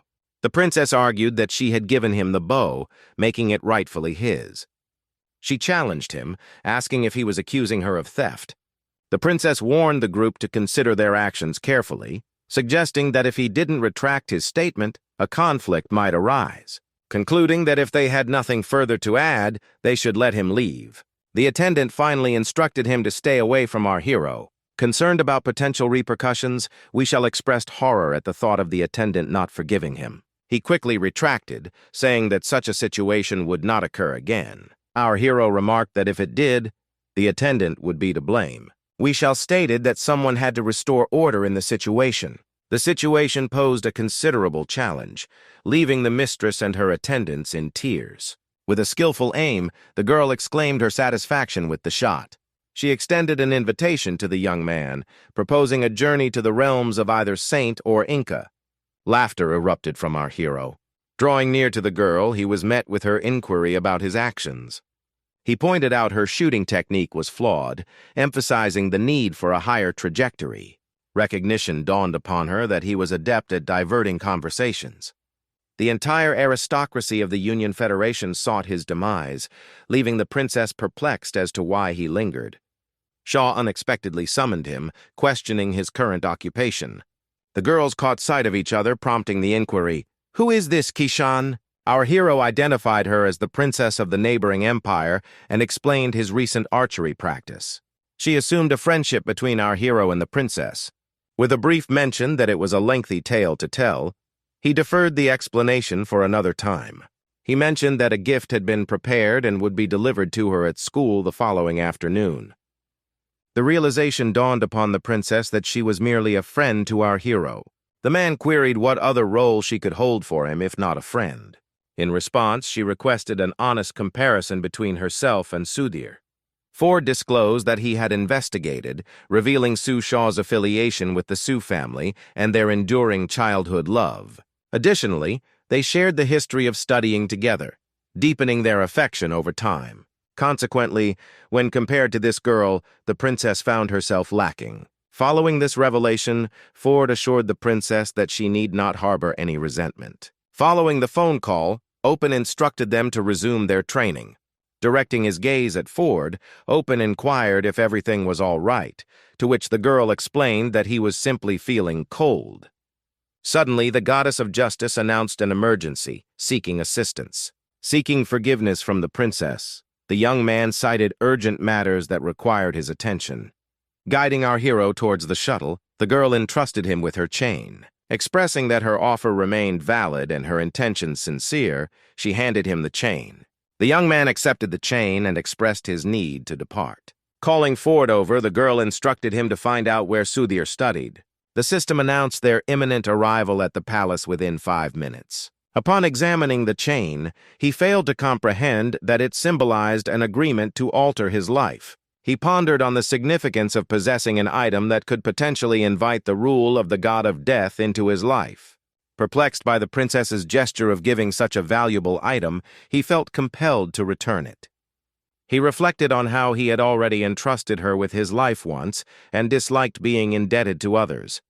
The goddess of justice assumed the responsibility of updating Johnny's guests on the latest developments. Satellite data revealed the disappearance of the Republic in the Western Islands. A total of 167 underwater robots were dispatched, with only one managing to successfully capture a photo of the seabed.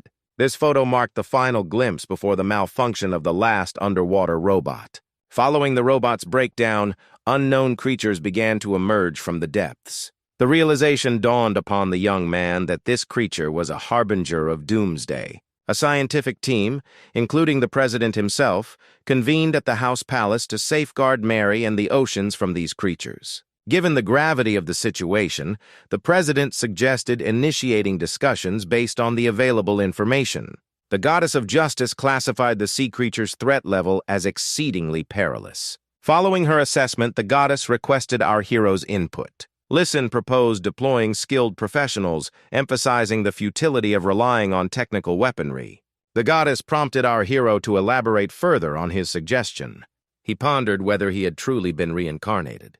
Reflecting on past efforts, he recalled the futile attempts using scientific and technological weapons. It later became evident that only individuals possessing 4 specific abilities could effectively combat these monsters. Subsequently, technology transitioned into a new realm. Spiritual prowess proved to be significantly more effective against doomsday monsters. However, the challenge persisted as people in this world remained ignorant about how to harness their spiritual powers. The goddess of justice remarked on women's lack of knowledge in marine biology. Suddenly, the radar signaled an escalation in the situation. The hero recognized the emergence of a noise monster. He found this revelation incredulous, as in his previous life, the first monster to appear was not of this kind. The appearance of sea monsters ahead of schedule indicated that the end of the world was imminent, arriving sooner than expected. After Mary and the oceans underwent transformations in the afterlife, the human world also began to change. Following a series of disasters, humanity managed to survive. It was during this time that the worlds intersected, in a past life. Disasters continued, but this time their sequence was different.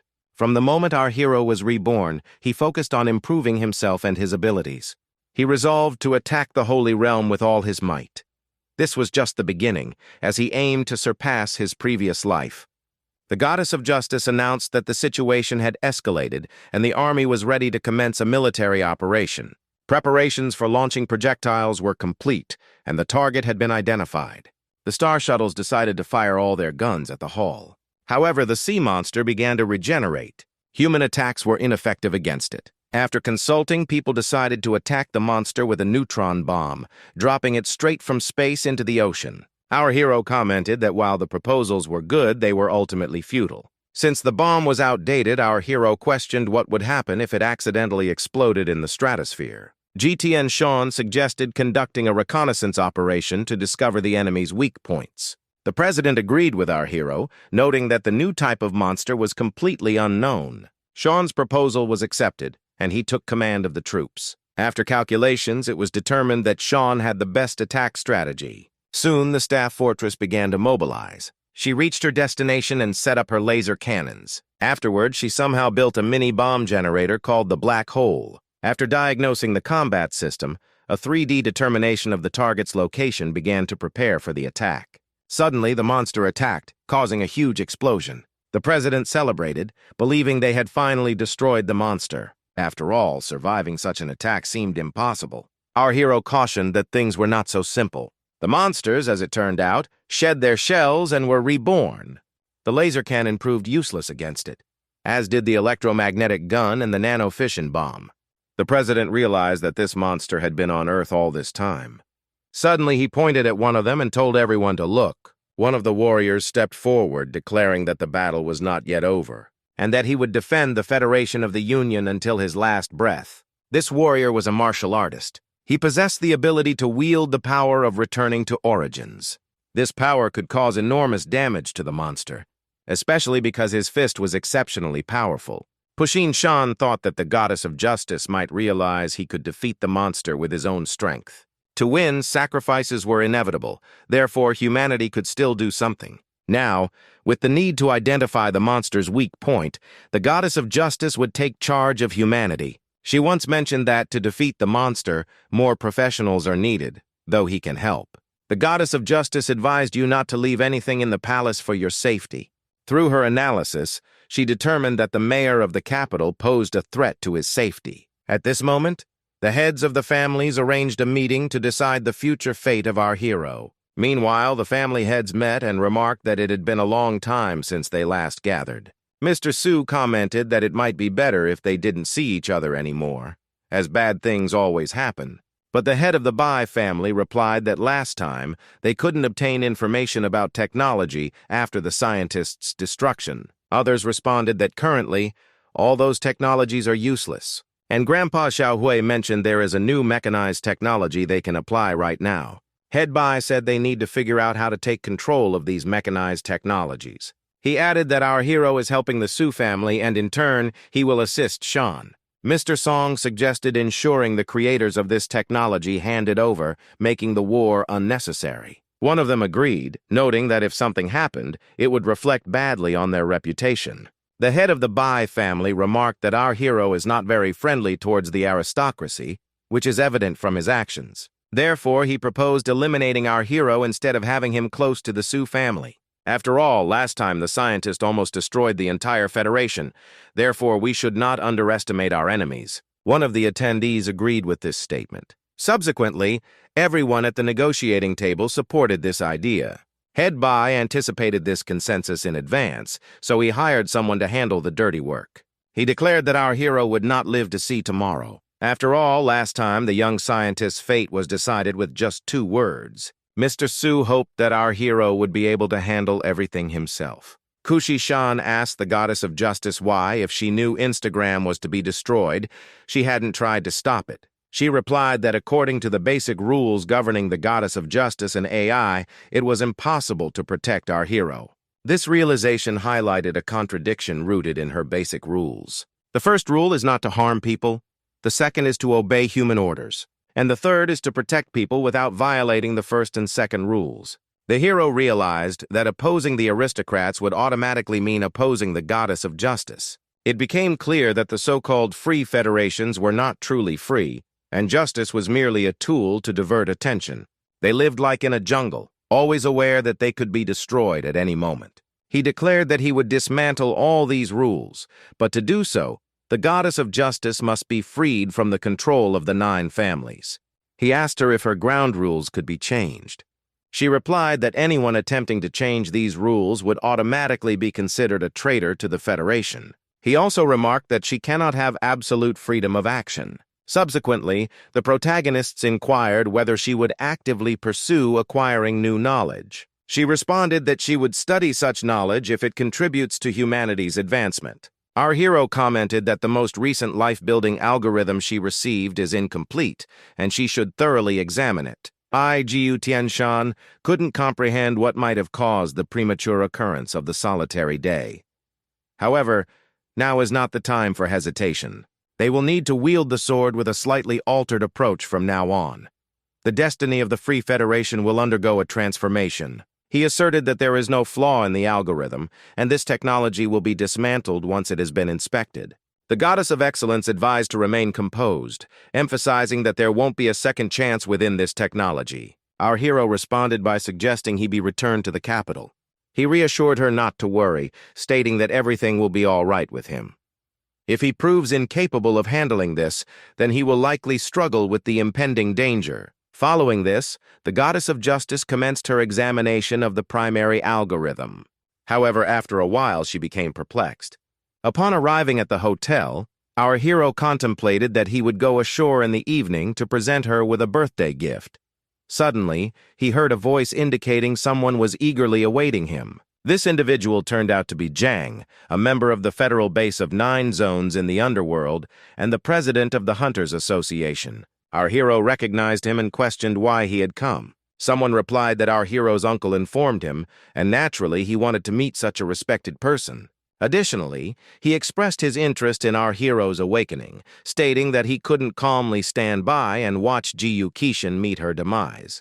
Channing disclosed that our son was listed among the bloodthirsty destroyers. He extended an invitation to our hero to join his association, offering protection in return. General Ning inquired about the sword's whereabouts. Our hero explained that the sword was bestowed upon him by a fairy, and he had forgotten to conceal it. Furthermore, the fairy personally vanquished the demon, saving the generals. Ning remarked that unless our hero masters swordsmanship, he won't fully harness its potential. Ning announced her departure thereafter.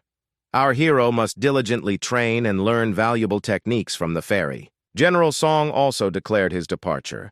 They need to return to the front line and brief everyone on the situation. Our hero was fortunate that General Sun took pity on him, sparing him from death on the battlefield. Ling stated that they would meet again when our hero's cultivation level has advanced. Should Du Taishan wish to visit, he simply needs to mention Ning's name. Our hero agreed and wished them good fortune. The fairy urged Jiyu Qishan to meet his elder brother. It transpired that this elder brother is the same goose our hero attempted to bribe. The guy realized that despite outward appearances, this goose is actually an older student and one of her incarnations. He observed that Ning Yu Tang is not easily fooled. He couldn't fathom how our hero manages to keep so many secrets from women. The first lesson the master imparted to our hero was to never offend a beautiful girl. Jiyu expressed his determination to master this skill. The fairy responded that he would need to mentor both brothers and a sister mentor. Today, she would formally welcome them both. The young master was informed that he was the first member on the list of the 100 flowers, chosen based on appearance. The brothers introduced themselves to each other and began to acquaint themselves. The fairy mentioned that the second brother may lack many skills, but compensates with exceptional intelligence and knowledge of various arts. Our hero pondered that according to the saints, mastering these arts isn't as straightforward. Mastering all 6 sides can significantly fortify one's cultivation. Tian Shallow is a true prodigy, having mastered all the arts, making him a rare talent by cultivation world standards. He only began practicing 7 years after his previous life, coinciding with the day of the goddess's death and the 100 Flowers event. Tian invited our hero to befriend him, advising him not to heed his older brother. The fairy inquired if they were her brothers. She declared that today she would officially accept both our hero and her into the clan, with her being the last on the list. She provided them with identification jade cards, enabling them to travel anywhere in the 100 Flowers Kingdom. With only a few people in their group, they needn't adhere strictly to any rules and could safely practice there. The fairy tasked the elder brother Goose with preparing a room for the third brother. Meanwhile, the villain was instructed to take a stroll with him and enlighten him on the clan's situation. The students acknowledged their orders and began to depart. Later on the street, Qin Chao mentioned that Yoshio and Qishan could commence their training the following day. With the imminent annual test, they would encounter practitioners from all corners of the world. She inquired whether it would be challenging. Xiao responded negatively and suggested roasting goose in the evening, given their elder brother's absence. Kushan comprehended why the fairy labeled him a villain. At that moment, the system indicated that he had completed the task of battling to the death. As a reward, he gained the supernatural powers of the god of war. Within the next 48 hours, he must locate 5 objects and place them in the wheel. Our hero realized that people outside the world of Doomsday are unaware of this scheme, but these monsters are familiar to him. Kushan will need to place the monster parts into the corresponding compartments on the wheel. Shalu queried why our hero appeared so troubled. He replied that he didn't know where to acquire the monster body parts. Drawing from his experience, Shalu offered him advice. He added that some of these monsters aren't particularly palatable. However, Jiyu Qishan stated that he didn't require them for any other purpose. Shalu observed our hero's anxiety, surmising that he still didn't grasp his identity. He reminded Jiyu Qishan that he was a member of the 100 Flowers clan and a disciple of one of the top sages. Xiao pledged to accompany our hero after dinner to obtain what he needed. Hearing their conversation, she inquired about their intentions. The second brother explained that they aimed to locate the bodies of the monsters. The sister promptly fled, declaring her refusal to pursue monster corpses. Eventually, they scaled a mountain teeming with various monsters and creatures. The younger sibling proposed exploring the vicinity to find anything that might be of interest to him. Suddenly, a voice emanated from the sword, the divine blessing bestowed upon our hero, concealed within it due to the injuries he had sustained. The voice offered to accompany him, promising to teach the boy everything it knew. Xiao Wu inquired about the duration the goddess king had been seated there. Instantly, he responded that it had been approximately 3,000 years. Yet the younger brother merely sheathed the sword, claiming ignorance of such a notion. Bushin remarked that he could indeed wield the sword, deeming it fitting for battling supernatural beings in the afterlife. Shalu remarked that the higher they ascended the mountain, the greater the treasures they would find. Eventually, Shalu commanded the monsters to retreat to the depths of hell. He demonstrated to our hero how he could manipulate the monsters. Our hero questioned whether these monsters were truly vanquished by the master. The younger brother explained that all these monsters had been eradicated by that significant figure. He inquired if our hero had discovered what he sought, Gu Kishore. No responded that he had one more left, but since the individual wasn't on the mountain, there was no use in persisting with the search here. Meanwhile, the goose continued to taunt people. Upon their arrival, the brothers found the locals readily allowing them passage. A girl requested Xiao Song to communicate with his Taoist companions. Xiaolu consented and initiated a discussion on a fresh topic, detailing methods to attain happiness. Our hero had experienced 2 lifetimes, but had never encountered an individual without any insecurities. The goose inquired whether our hero truly departed because he couldn't bear to look at it any longer. The goose explained that the master had tasked it with caring for his younger sister, the mentor. It transpired that she was an old acquaintance of the master. Our hero queried how they could be friends given their significant age gap. The goose recounted that when the master was young, their sacred temple was destroyed, and they were pursued by enemies. Only Suzhou knew the master's whereabouts. Shu, the daughter of the clan head to which the master belonged, assisted in the master's escape from their pursuers. After her capture, the assailants attempted to extract the master's location from her. Despite being on the brink of death, she remained silent. By the time the most serene one vanquished all the assailants, she retrieved Chu-Chu from the bag, 5 years having elapsed. Guff remarked on the resilience of a 7-year-old surviving for so long. Ji-Yu explained that at that time she was near death, requiring significant effort from the master. Time halted in the bag with ghosts, leaving Chu-Chu rescued as a 7-year-old child. Our hero declared his determination to prevent any further harm to her. Shortly after, they arrived at the cultivation school, which our hero likened to someone's residence. It was revealed to be the Temple of Orchids, where Gucci Shan would reside. The name of the temple struck our hero as somewhat feminine, prompting him to consider changing it. However, this was impossible as the master personally bestowed the name. Gucci Shan inquired about the name of the place where the younger brother lived. The ghost replied that it was the Snow White Flower Palace. The goose advised our hero to take some rest, as there would be a dinner in the evening to celebrate his induction into the clan. The elder brother goose departed, bidding our hero farewell. Subsequently, our hero contacted the system, informing it that he had deposited the discovered monster elements into the wheel. However, he had only found 4 out of 5 elements, with the space monsters remaining elusive. Later that evening, the siblings assembled outside for dinner. Ji-Yu expressed his hope for future mutual support among the siblings. Shochu inquired if the master would join them, but the goose explained that she was occupied with her duties as a saint. The younger brother Xiaolu suggested they still enjoy themselves, albeit without wine. Our hero delighted in the fragrance of the wine, although the goose remarked that it had grown weary of it. Ji-Yu Qinshon decided to showcase his abilities to everyone. He began blending various wines, prompting Xiaolu to inquire if their flavors would blend well together. Our hero responded affirmatively, suggesting that it would enhance the experience, and distributed the wine to the guests. Upon tasting the concoction, they found it delicious. Xiaolu remarked that they seemed to share similar tastes. She expressed her desire to try it as well, but Ji-Yu Tianshan reminded her that she was still young. However, he assured her that he would prepare a delightful beverage for her, encouraging her not to feel disheartened. Our hero prepared orange juice for her, which she thoroughly enjoyed. The younger brother turned to Ji-Yu Tianshan, acknowledging that his cocktail had pleased Shochu and asking him to share some words. Xiaolu had something valuable and wished to bestow it upon our hero. He presented a jade scroll containing data on a magical technique, urging our hero to begin training with it.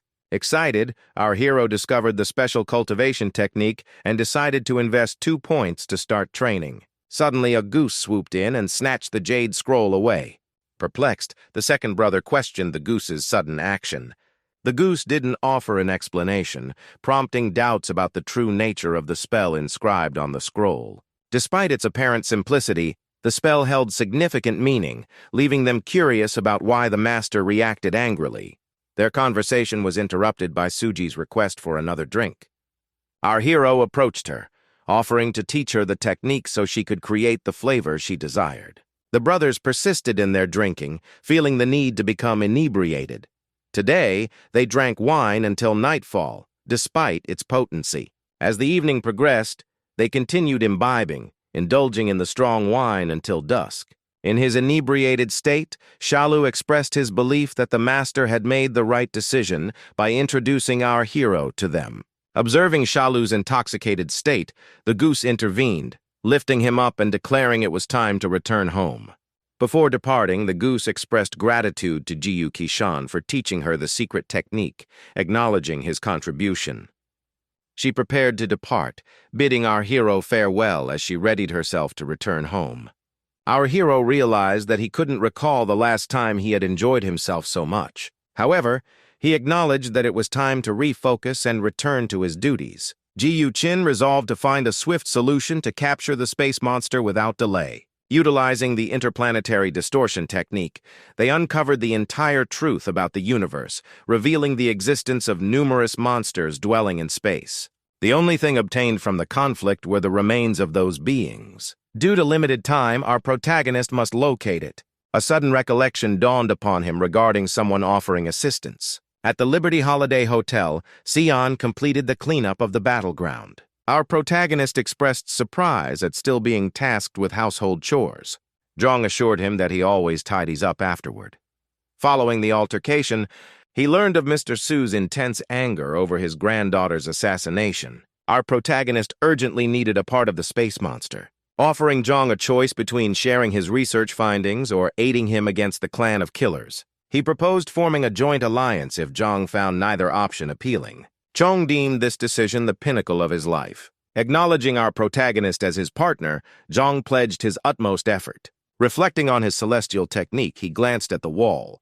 There, he captured a magnificent rooster for the first time, then extracted a black cat from the wall. Zhang addressed the cat, emphasizing their need for the space monster's corpse. Gyuri, still puzzled by the cat's speech, inquired if it had any useful suggestions.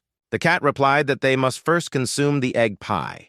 Later, they went to a store and fed the cat, who amusingly toyed with a pebble along the way. He suddenly dashed off, leaving his companions puzzled. Chan explained that he was searching for something specific for our hero. They reached the Federal Ministry of Science and Technology yesterday. He asserted that there must be space monster corpses there, confirming the black cat's claim, but cautioned that it was too risky to venture there. John deemed the location unsuitable and suggested the cat find another lead. After some time, they arrived at the casino. Sean questioned whether there could truly be a space monster's corpse here. John explained that he had gathered valuable information here previously, but it seemed their operations had changed. He asked the cat if it was certain about the monster's presence. Upon the cat's affirmative response, John pushed it back into the wall. Trusting the cat's reliability, they decided to investigate the casino. Our hero inquired about a swimsuit party, to which Zhang replied that they had lost everything, even their undergarments. Upon entering, they were welcomed by beautiful girls who asked about their gaming preferences. Zhang expressed a preference for the more unusual games. The redhead assured them that esteemed guests would not be disappointed. She demonstrated a betting machine that would deduct their accumulated points automatically. John thanked the woman and led our hero into the elevator. Reaching the 70th floor, they entered to find a massive swimming pool. The host decided to introduce the day's two participants. The first participant was a regular man holding a sword, while the second was someone who had been fasting for 2 days. The second participant turned out to be a prehistoric hippopotamus, regenerated through genetic engineering.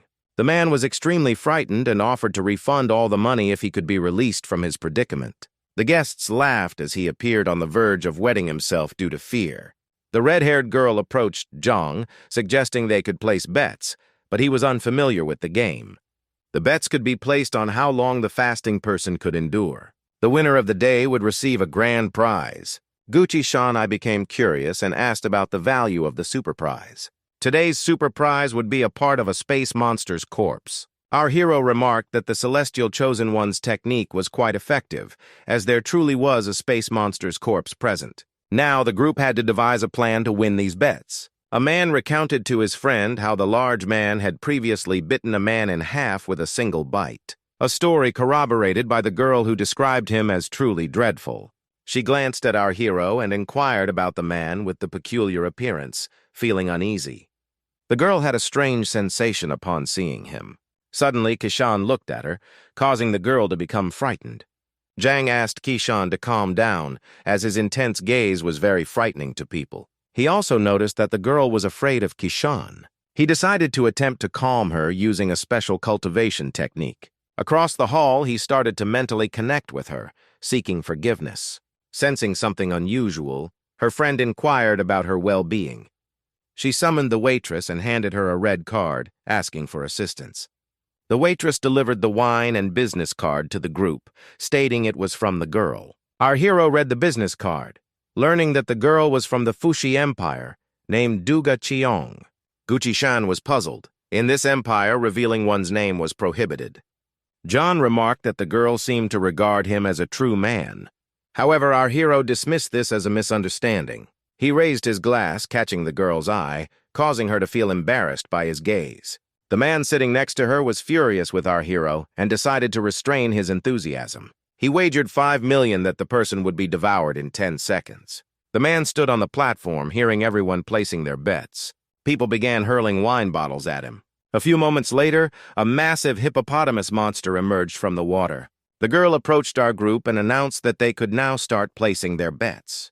Gucci-shan bet 50 million to ensure the person's survival, surprising Jang with this decision. However, our hero explained that the winner would receive a grand prize. After all bets were placed, the countdown began.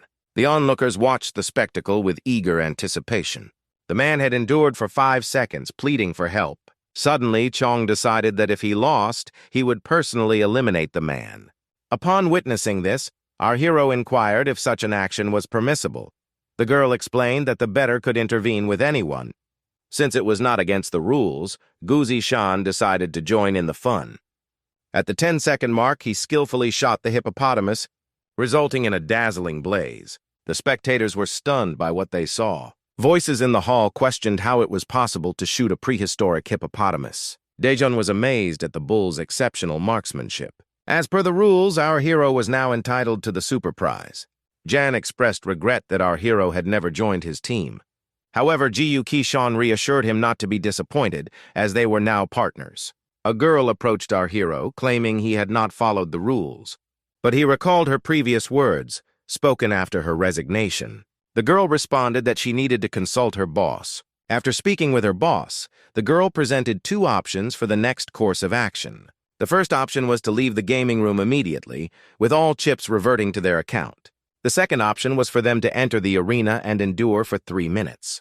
Chen questioned if this was asking too much, offering to take the challenge instead of our hero.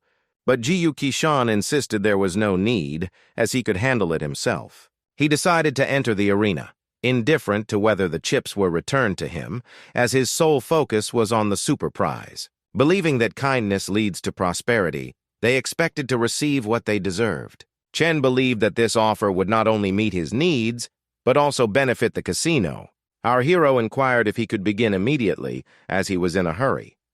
The girl agreed, stating that she would arrange everything promptly. The man approached the participant and stared into his eyes. Meanwhile, the guests were informed that a contestant had defeated their hippopotamus. The host proposed to determine if he was a true warrior or merely a coward. The crowd began to stir, with some calling him foolish as the show was about to commence.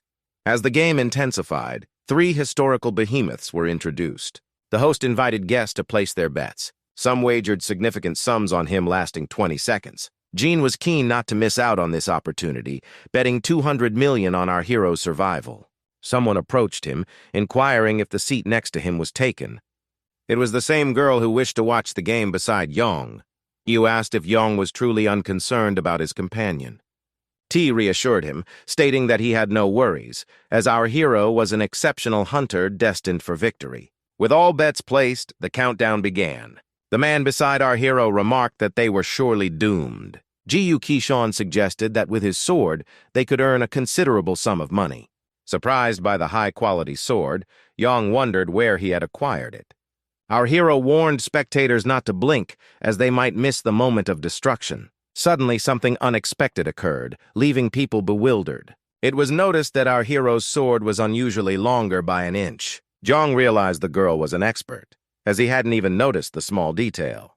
The girl remarked that the sword was unique, unlike anything she had ever seen. Upon closer inspection, she realized he was truly exceptional. The man thanked Gucci-san, as he had now saved him twice. Observers commented that our hero had only utilized about 10% of his power. Considering seeking military assistance, the man believed that all military personnel were outstanding individuals who could ensure Gu Kishin's defeat. The assistant cautioned that such an action would be expensive and could have unforeseen consequences. Angered, the man lamented that today's expenses had been in vain. Our hero approached the girl and apologized for startling her. Dugas admired his sword and was surprised by his bow. He proposed exchanging contacts, as she was a weapons producer in the Fushi state. John informed them that they had already exchanged contacts and it was time to leave. They bid farewell to the girl as she departed. The waitress informed them that the owner wanted to see them. She escorted them to the boss's office on the casino's top floor. The boss warmly greeted them to his casino. Wu, a retired military man, inquired if they enjoyed their time playing. Zhang expressed admiration for the casino. The boss presented them with VIP cards, limited to a maximum spending of. He explained that next time they visited, they could access various special services. However, Kushi-san inquired about claiming their super prize. The boss revealed that the super prize was merely a marketing ploy to attract customers. Our hero questioned if they had been deceived, but Zhang asserted that the black cat couldn't lie. Gucci-san informed the boss that he could keep the money. He was interested only in the super prize. The boss explained that he had invited the weapons master and needed 2 volunteers for a demonstration. Our hero emphasized the importance of casinos honoring their commitments, feeling deceived by the boss's actions. At that moment, it seemed as though the man was summoned by the goddess of justice. He warned the boss that he would return, leaving even Zhang perplexed. Outside the office, Zhang questioned why Gucci-san had changed so much, believing they were both cowards. Nevertheless, such individuals would be beneficial for the casino. Once on the street, John brandished a weapon from his bag, ready to fight despite his military background. Suddenly, the goddess of justice appeared before them. She informed them that the court hearing was imminent and advised them to present themselves appropriately. The goddess of justice explained that the meeting was to enforce property transfer. Zhang inquired when she learned about the casino business, prompting the goddess to calculate our hero's winnings from his bets. Satisfied with the calculation, she instructed John to assist in blowing up the boss's room on the top floor. The boss realized that these 2 individuals had reduced his casino to ruins. Regretting his decision, he wished he had made them pay before their departure. Duga Cheong informed Mr. Joey that she needed his combat data to create a suitable weapon. Requesting to be released to fight a historical dinosaur, he wanted to demonstrate his combat style. The boss activated the Return to Origins protocol and prepared to confront the dinosaur. Observing this, a bystander questioned how our hero could provoke such a dangerous adversary. The boss received a call from the goddess of justice. Having relocated to the underworld, he had not been in contact with her for many years. The goddess praised the boss for his actions, stating that today he would reap what he sowed. She instructed the boss to pay Gucci-san 20 billion. If he refused, the goddess threatened to deduct this amount from his property. An explosion occurred, but the goddess assured everyone that there was no need to panic. It was revealed that the explosions on the top floor were orchestrated by Gucci-san. Enraged, the boss stormed off, vowing to destroy our hero. Did you notice? It seemed they wouldn't be able to reach a deal with this military man. The deal is invalid because the buyer has no legitimate business. Meanwhile, the group sat in the boss's office, awaiting his arrival. The boss stormed out of the elevator, demanding our hero return his property. However, according to federal law, all property was already registered in our hero's name. The boss asked if Ji-Yu-shan was tired of living, threatening to destroy him. He warned that he would immediately annihilate him. John expressed that he could finally unleash his inner fire, and then he activated his nano-fission bomb. Our hero was surprised that the boss had not been killed and suggested firing 10 more shots. Night Jean explained that these weapons could only fire 1 projectile at a time. Despite all the help he had received, Gucci-shan awaited the arrival of the goddess of justice. The boss slowly rose, vowing to destroy them. As per the goddess of justice's order, the 3rd Special Forces squad arrived. They ordered the suspect to be punished. The boss noticed that both soldiers were from the military realm. Q claimed to be registered in the Free Federation and thus had special privileges. A petition, on behalf of Joe Q, was submitted for the construction of a 28-story casino. But in reality, the building had another 90 floors underground, violating the construction plan. Furthermore, the casino incorporates the mutant collection into its gaming offerings. Hence, these offenses demand attention and cannot be overlooked. When the individuals the boss inquired about are seen, our protagonist is identified as the supreme leader. Jang X criticized the boss for their evident negligence, particularly in daring to offend the ally of the goddess of justice, the Special Forces. Rumors circulated that they were escorting him away. Rumors spread that the Special Forces were escorting him away. Our protagonist acknowledged their authority and bid them farewell. The goddess of justice's calculations reveal that the building's cost amounts to 8 billion. In discussions within the Gucci circle, Sean tasked Jang with finding a suitable candidate to oversee the casino, proposing a profit-sharing arrangement of 70 hai. John proposed that his team of enforcers initiate the issuance of shares alongside our protagonist, anticipating a rise in their value. Gucci Chansey noted a resemblance in character between himself and his younger brother, Xiao Lu. Jang mentioned that his admirer had come to visit them.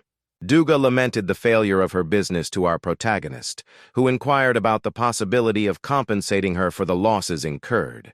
The young woman responded that money was of little importance to her. She had thoroughly enjoyed herself today. With that, she began to depart, instructing the group to keep in touch. Later on, John observed her departure and remarked to Kishan that she seemed to have a penchant for pain. Kishan suggested he focus on his tasks instead. Ever since our protagonist assumed the role of boss, he requested to be guided to the exclusive and highly priced area. Descending to the lowest level of the casino, the young woman commenced leading them through an expansive corridor. She cautioned that many peculiar creatures were confined within this area. Approaching a particular door, the assistant began inputting a code, mentioning that the carcass of a space monster lay within. The freezing process is utilized to prevent the space monster's heart from decomposing.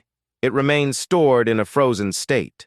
Within the Gucci circle, Shahnaz emphasized the immense value of the monster's heart. All the necessary components to accomplish the task, including the monster's body parts, have now been gathered. Observing our protagonist receiving the heart, John realized that his capabilities surpassed comprehension. Gulshan W. recalled that the second prize was a specific individual, prompting his desire to examine it. Since assuming the role of boss, the young woman indicated that all possessions within this realm now belong to our protagonist. Jang queried the necessity of acquiring the peculiar individual. In response to Kushi's inquiry, Shino expressed a foreboding sensation, prompting him to investigate. Upon entering another chamber, the group immediately detected the scent of decaying flesh. Suddenly, they encountered a man who was missing 5 internal organs but still alive. John remarked that despite witnessing many oddities, nothing compared to the sight of this man. Our protagonist pondered the origin of this cannibalistic individual, realizing that fate had dealt him an unexpected hand in life. He found himself facing a situation he had long feared. He inquired with the young woman about the origins of this individual. It transpired that the man was a former casino employee who had succumbed to madness and attempted to assault his boss. Without hesitation, our protagonist intervened, resulting in the man's demise. Witnessing the man's extreme hunger, Bhushan decided that such circumstances were intolerable. John advised our protagonist against retaining the individual if there was no genuine need for him. Gucci Shinor conveyed that their ownership of the property would soon come to an end, leaving John puzzled. Recognizing the urgency of their situation, our protagonist assured that he would provide explanations as they progressed. Subsequently, he asserted that the creature held no value and advocated for its immediate destruction. Jang sought clarification regarding the nature of the creature and its implications. It was revealed to be an infected individual capable of spreading a cannibalistic virus through bites. Gucci Sharna ominously predicted the impending apocalypse and the radical transformation of their surroundings. The spread of the virus had begun before our protagonist became aware of it. He emphasized to John the importance of safeguarding his loved ones, especially in light of potential exposure to the infected. Furthermore, he stressed the necessity of avoiding being bitten by the infected at all costs. Though John initially doubted Gucci Shinor's claims, the latter swore upon his life that they were true. Concerned for his sister's safety, John began summoning a magical aid, but his efforts led to physical strain, causing him to cough up blood. Our protagonist inquired about his well-being, recognizing the toll of exerting excessive energy at once. He instructed the black cat to lead the way to his sister and hasten with all possible speed. Meanwhile, Gucci Chanor was urged to compose himself and contemplate their next course of action. Ensuring the safety of Princess Anne was a priority, as she possessed formidable powers and was safeguarded by professional security personnel. It was emphasized that ordinary individuals with limited abilities were particularly vulnerable. Our protagonist requested to be connected with the president, citing a discovery of unusual significance. Summoned by the president, our protagonist questioned the reason for the summons. Henceforth, our protagonist granted the president full access to his scientific breakthroughs. The president inquired about the validity of the aristocrat's threats. Gucci Ciano explained that he faced threats from two unprecedented viruses. The first virus transmits through wounds, potentially transforming individuals into cannibals. This virus's transmission is linked to the body's strength. Robust individuals have a lower risk of infection.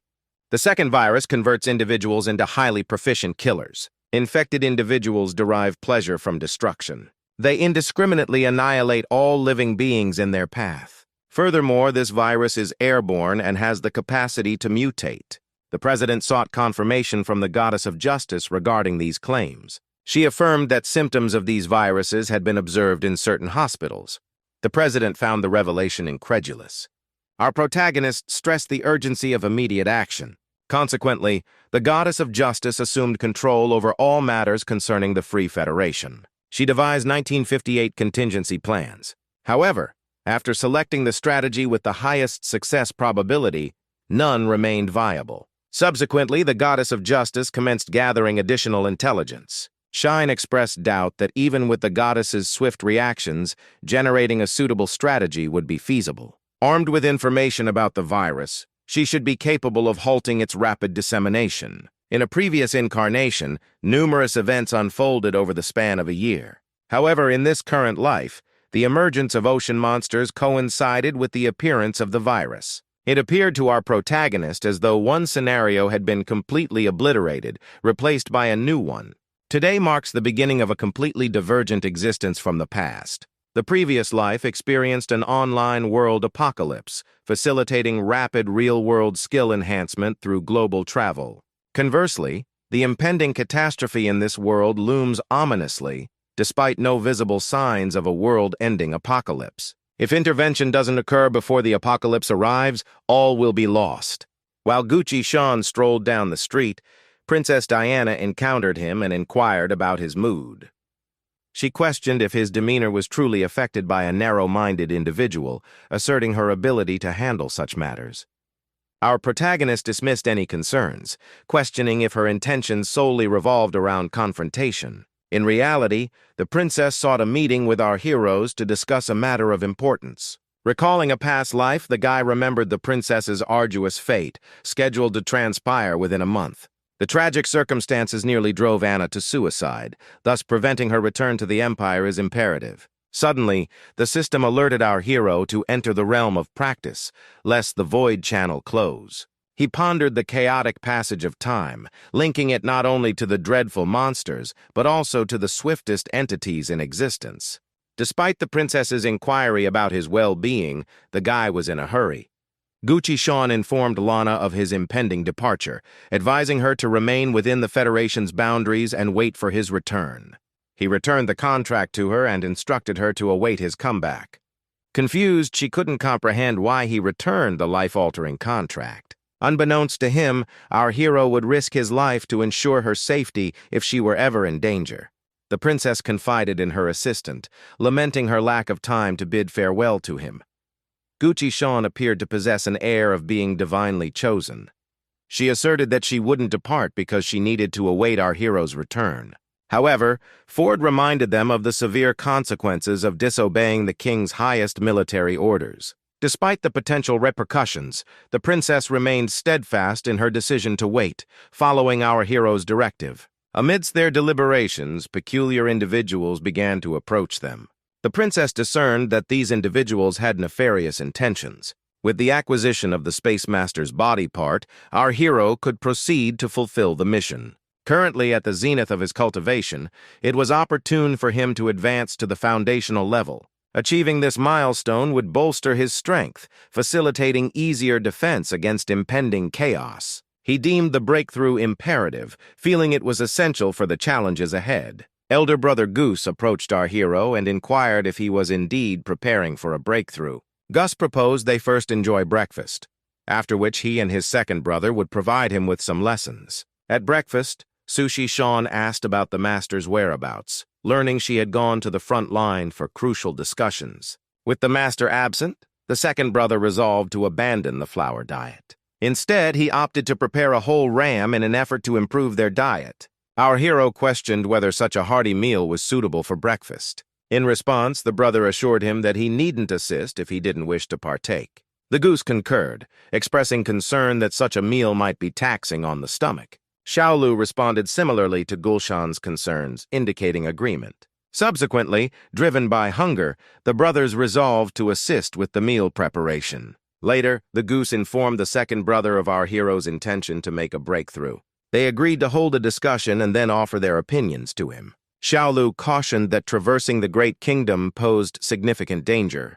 Hence, it's imperative to employ tactical strategies, with the goose standing guard from the side. The elder brother Goose provided our hero with the pathway to a breakthrough, emphasizing the need for awareness before proceeding.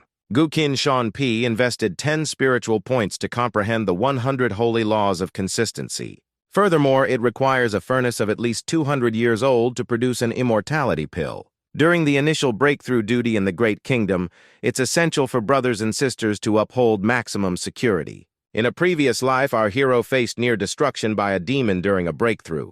He found great comfort in the Palace of White Flowers, feeling entirely at home. Observing the massive stove, he questioned whether the second brother truly intended to use it for cooking. However, it transpired that the main hall was protected by a magic circle, with him and the goose serving as guardians of the law. Pushing Sean must enter this stove to prevent heavenly demons from attacking him. As our hero climbed into the stove, the brothers prepared to commence. Meanwhile, a fairy arrived at the front line in a sour mood. Yuan, one of the saints, questioned the fairy's distress, suggesting it stemmed from an unresolved disagreement. Mr. Bei Yang assured that everything would be fine. Yuan speculated that the issue might relate to humanity's survival, advising patience. The fairy believed that with the abilities of the third child, she could break through to the Great Kingdom. Meanwhile, our hero attained enlightenment, signifying his cultivation had reached perfection. In this enlightened state, he could ascend to the next realm. Suddenly, he sensed something amiss and struggled to comprehend the situation.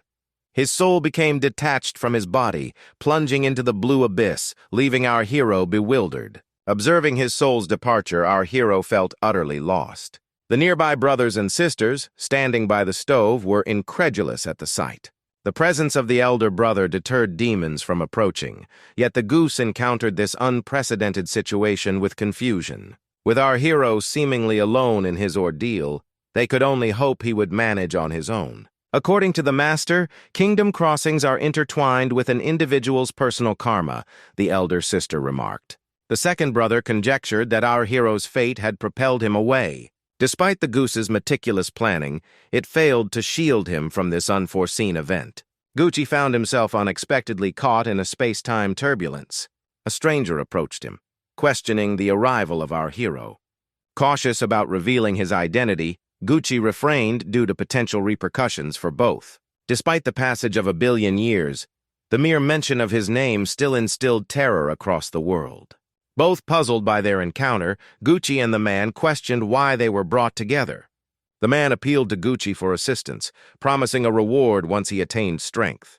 Curious about the consequences, the man sought clarification on what would happen to him. In turn, he asked Gucci about his desires. Gucci pondered the reason behind the concentration of doomsday disasters in one world. The man explained that such occurrences were rare as demons typically infiltrate gradually, but it's conceivable they encountered resistance and relocated. Demons tend to target the weak first, exploiting easier prey.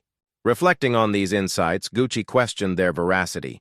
It emerged that the world remained closed to cultivators globally, yet a fairy single-handedly dispatched 4 demons. Recognizing the importance of unity, people in this world united sooner. Consequently, the demons, disappointed by the collective resistance, turned their attention to another, weaker world. As a result of these shifts, the real world became the primary target for all demons. Gucci inquired about potential methods to halt the demonic onslaught. The man explained that it required the synchronization of the 5 elements from both worlds, as thunder ominously heralded the destructive force. Describing the thunder as unusual, the man warned it signified a force capable of world destruction. The man must quickly determine the course of action regarding these 5 elements. Suddenly, Gucci began to be drawn back into the blue abyss. Upon his return, he struggled to comprehend the man's message. Fortunately, this did not hinder his breakthrough, suggesting its success. Upon inquiry about his well-being, the goose reassured that Gucci's soul had returned, and all ended well. Shalu remarked that now, it all depends on luck. Gus emphasized that his safety outweighed supernatural abilities. The system suggested Gu Kishan B choose one of the 4 supernatural powers to awaken. Upon considering the options, he found none of them particularly useful. With one last hope remaining, as soon as he began to examine it, he was immediately astonished. It possessed a special thunder power coveted by countless individuals in a past life. A cultivator of the thunder system once commandeered a spaceship and ventured into space. The ship's ecosystem allowed for the generation of electricity for up to 50 years. In dire times on Earth, he transmitted a video showcasing his well-being. However, in the 7th year, a space monster appeared and obliterated the spaceship and its occupants. Upon hearing this news, the surviving people on Earth rejoiced. Thus, this stands as one of the most tragic tales of employing the thunder system. Considering it one of the best options, our hero opted for the power to vanquish evil. The potency of thunder proved truly remarkable. In previous incarnations, spiritual practitioners favored this technique. Despite being a swordsman, our hero harbored no fear of monks wielding the thunderous spiritual power. While not encountering practitioners of life power in past lives, our hero was prepared to embrace the risk. Acquiring the skill of losing control, our hero doubled his strength as a swordmaster.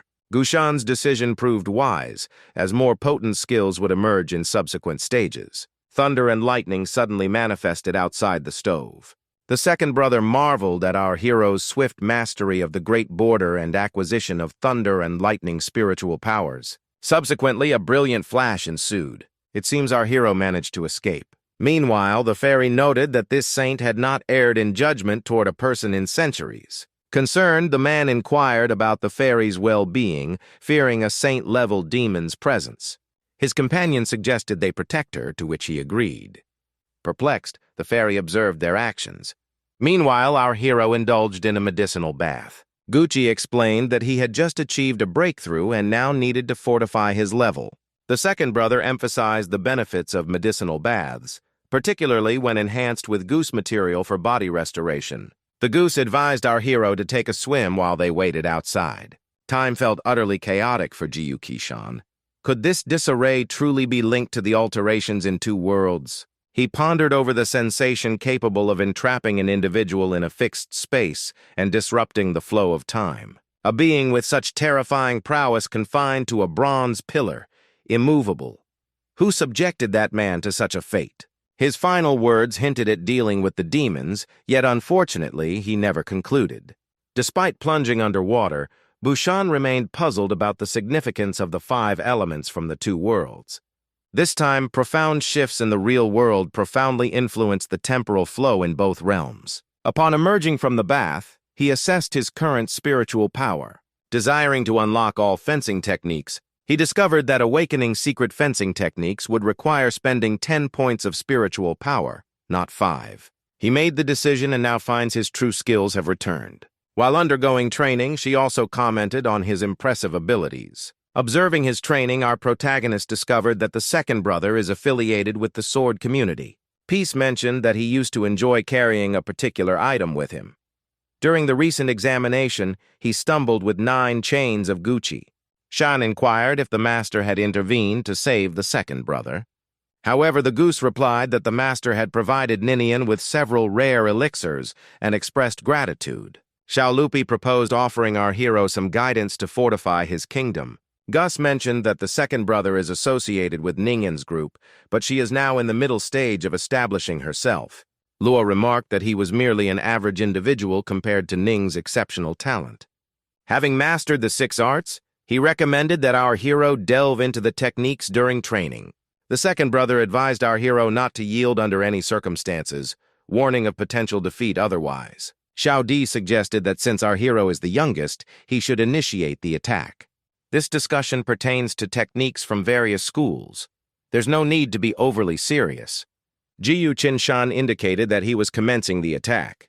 They commenced fighting, but within moments the second brother soared away. She expressed joy at the second brother's impressive flight. Jiyu mentioned that the power of the sword will gradually unlock, allowing our hero to wield a striking force of 6,000 jin. Additionally, he frequents the shop, takes medication, and exhibits great skill in swordsmanship. Our hero recognized that Charlotte excelled in perfection, much like his own mastery of the 6 arts, Jiyu remarked. Taguchi-san paid little attention to him, needing to allow the sword to penetrate his thoughts, emotions, and state of mind. Many of his sword techniques were already awakened as he wielded the sword, with the associated memories also stirred. In his past life, he had practiced for 7 years, ultimately retaining only one fencing technique. While fighting on the front lines, our hero was fortunate to witness the martial prowess of the great master. It was then that he comprehended the potential deception within sword movements. He grasped the genuine purpose behind wielding a sword, and from then on endeavored to comprehend fencing step by step. It became apparent that our hero's skills were rapidly advancing, reminiscent of the second brother's talent.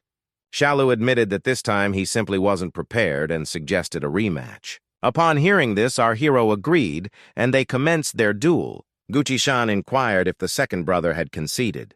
He simply burst into laughter before remarking that our hero was merely the leader of their clan, not inclined towards studying intricacies yet due to his youth.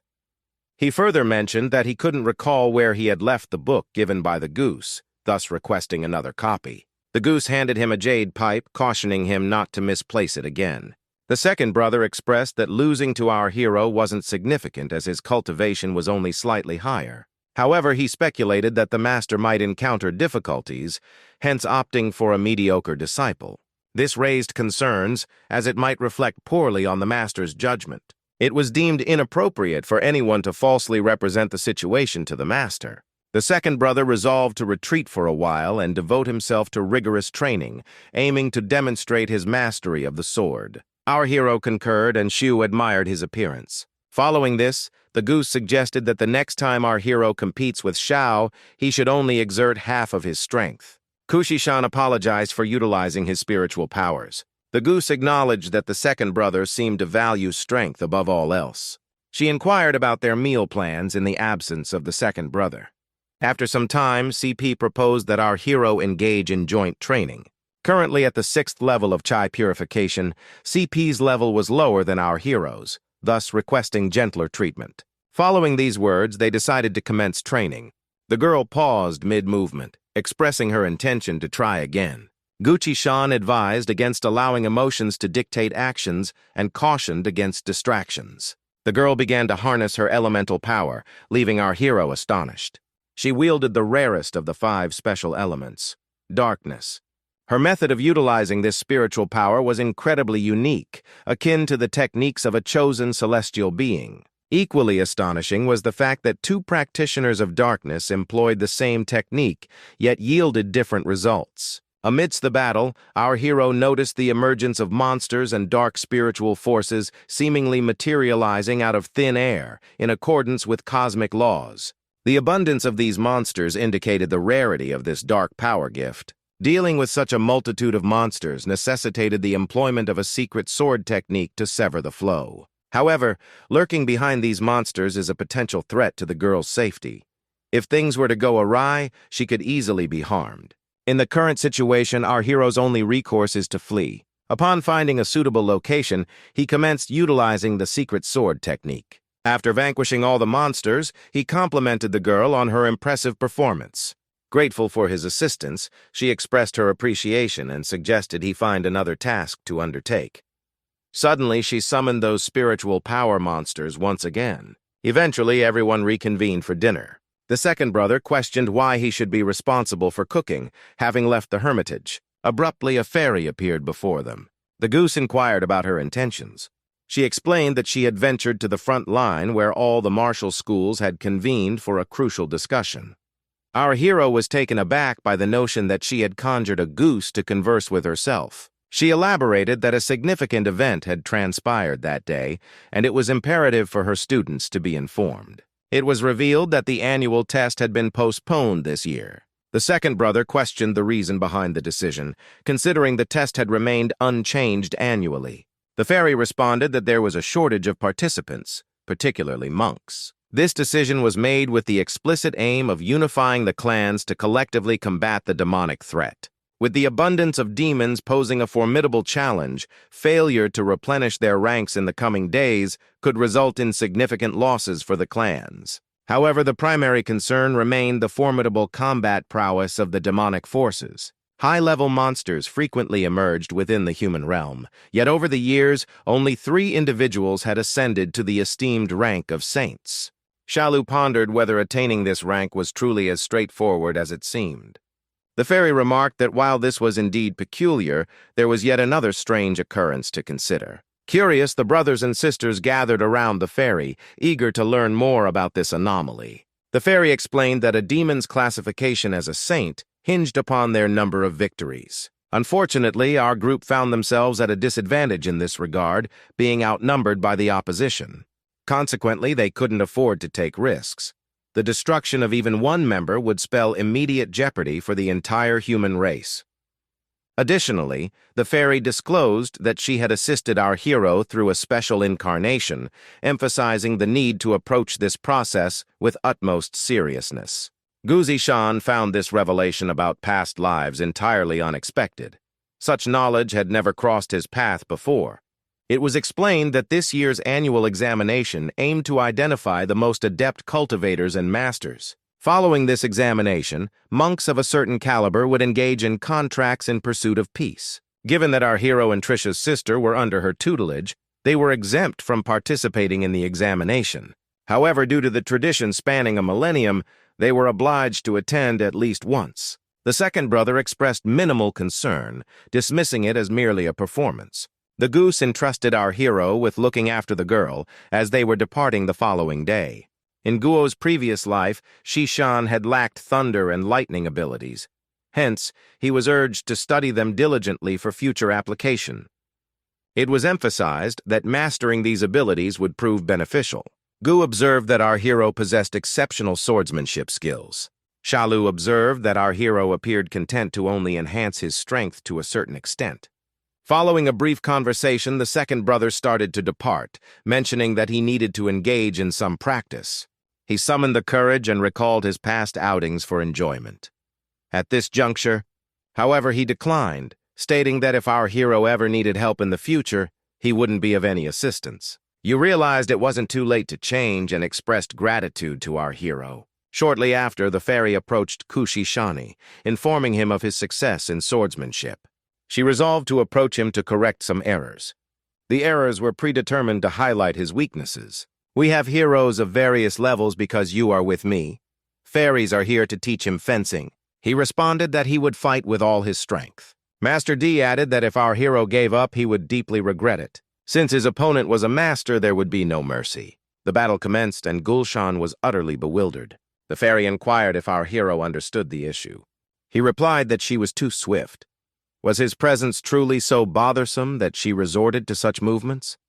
The master replied that there was always the fear of not being swift enough. She added that the art of the sword is akin to the laws of heaven and earth. Following this, she proposed another bout. During the fight, the fairy asked why our hero was fighting so desperately. She warned that if he exerted too much force in each strike, he would eventually exhaust himself and cease. He responded that he understood everything, not anticipating such a reprimand at his age. The fairy instructed our hero to approach and experience her movements. He realized he lacked the strength to retaliate. Her movement was astonishingly swift. She mentioned she hadn't used all her strength and focus, yet managed to send Do Kishan flying. Now our hero understood that all these dazzling fencing techniques were pointless. A single strike could suffice to incapacitate someone. The fairy remarked that the strike was already impressive. However, there was yet another maneuver. The fairy assured him that with his dedication, he would surely become a legendary swordsman in time. Following the battle, our hero expressed gratitude to the fairy for her guidance. She humbly admitted that she couldn't offer much in terms of fencing advice. That was something he had to discover on his own.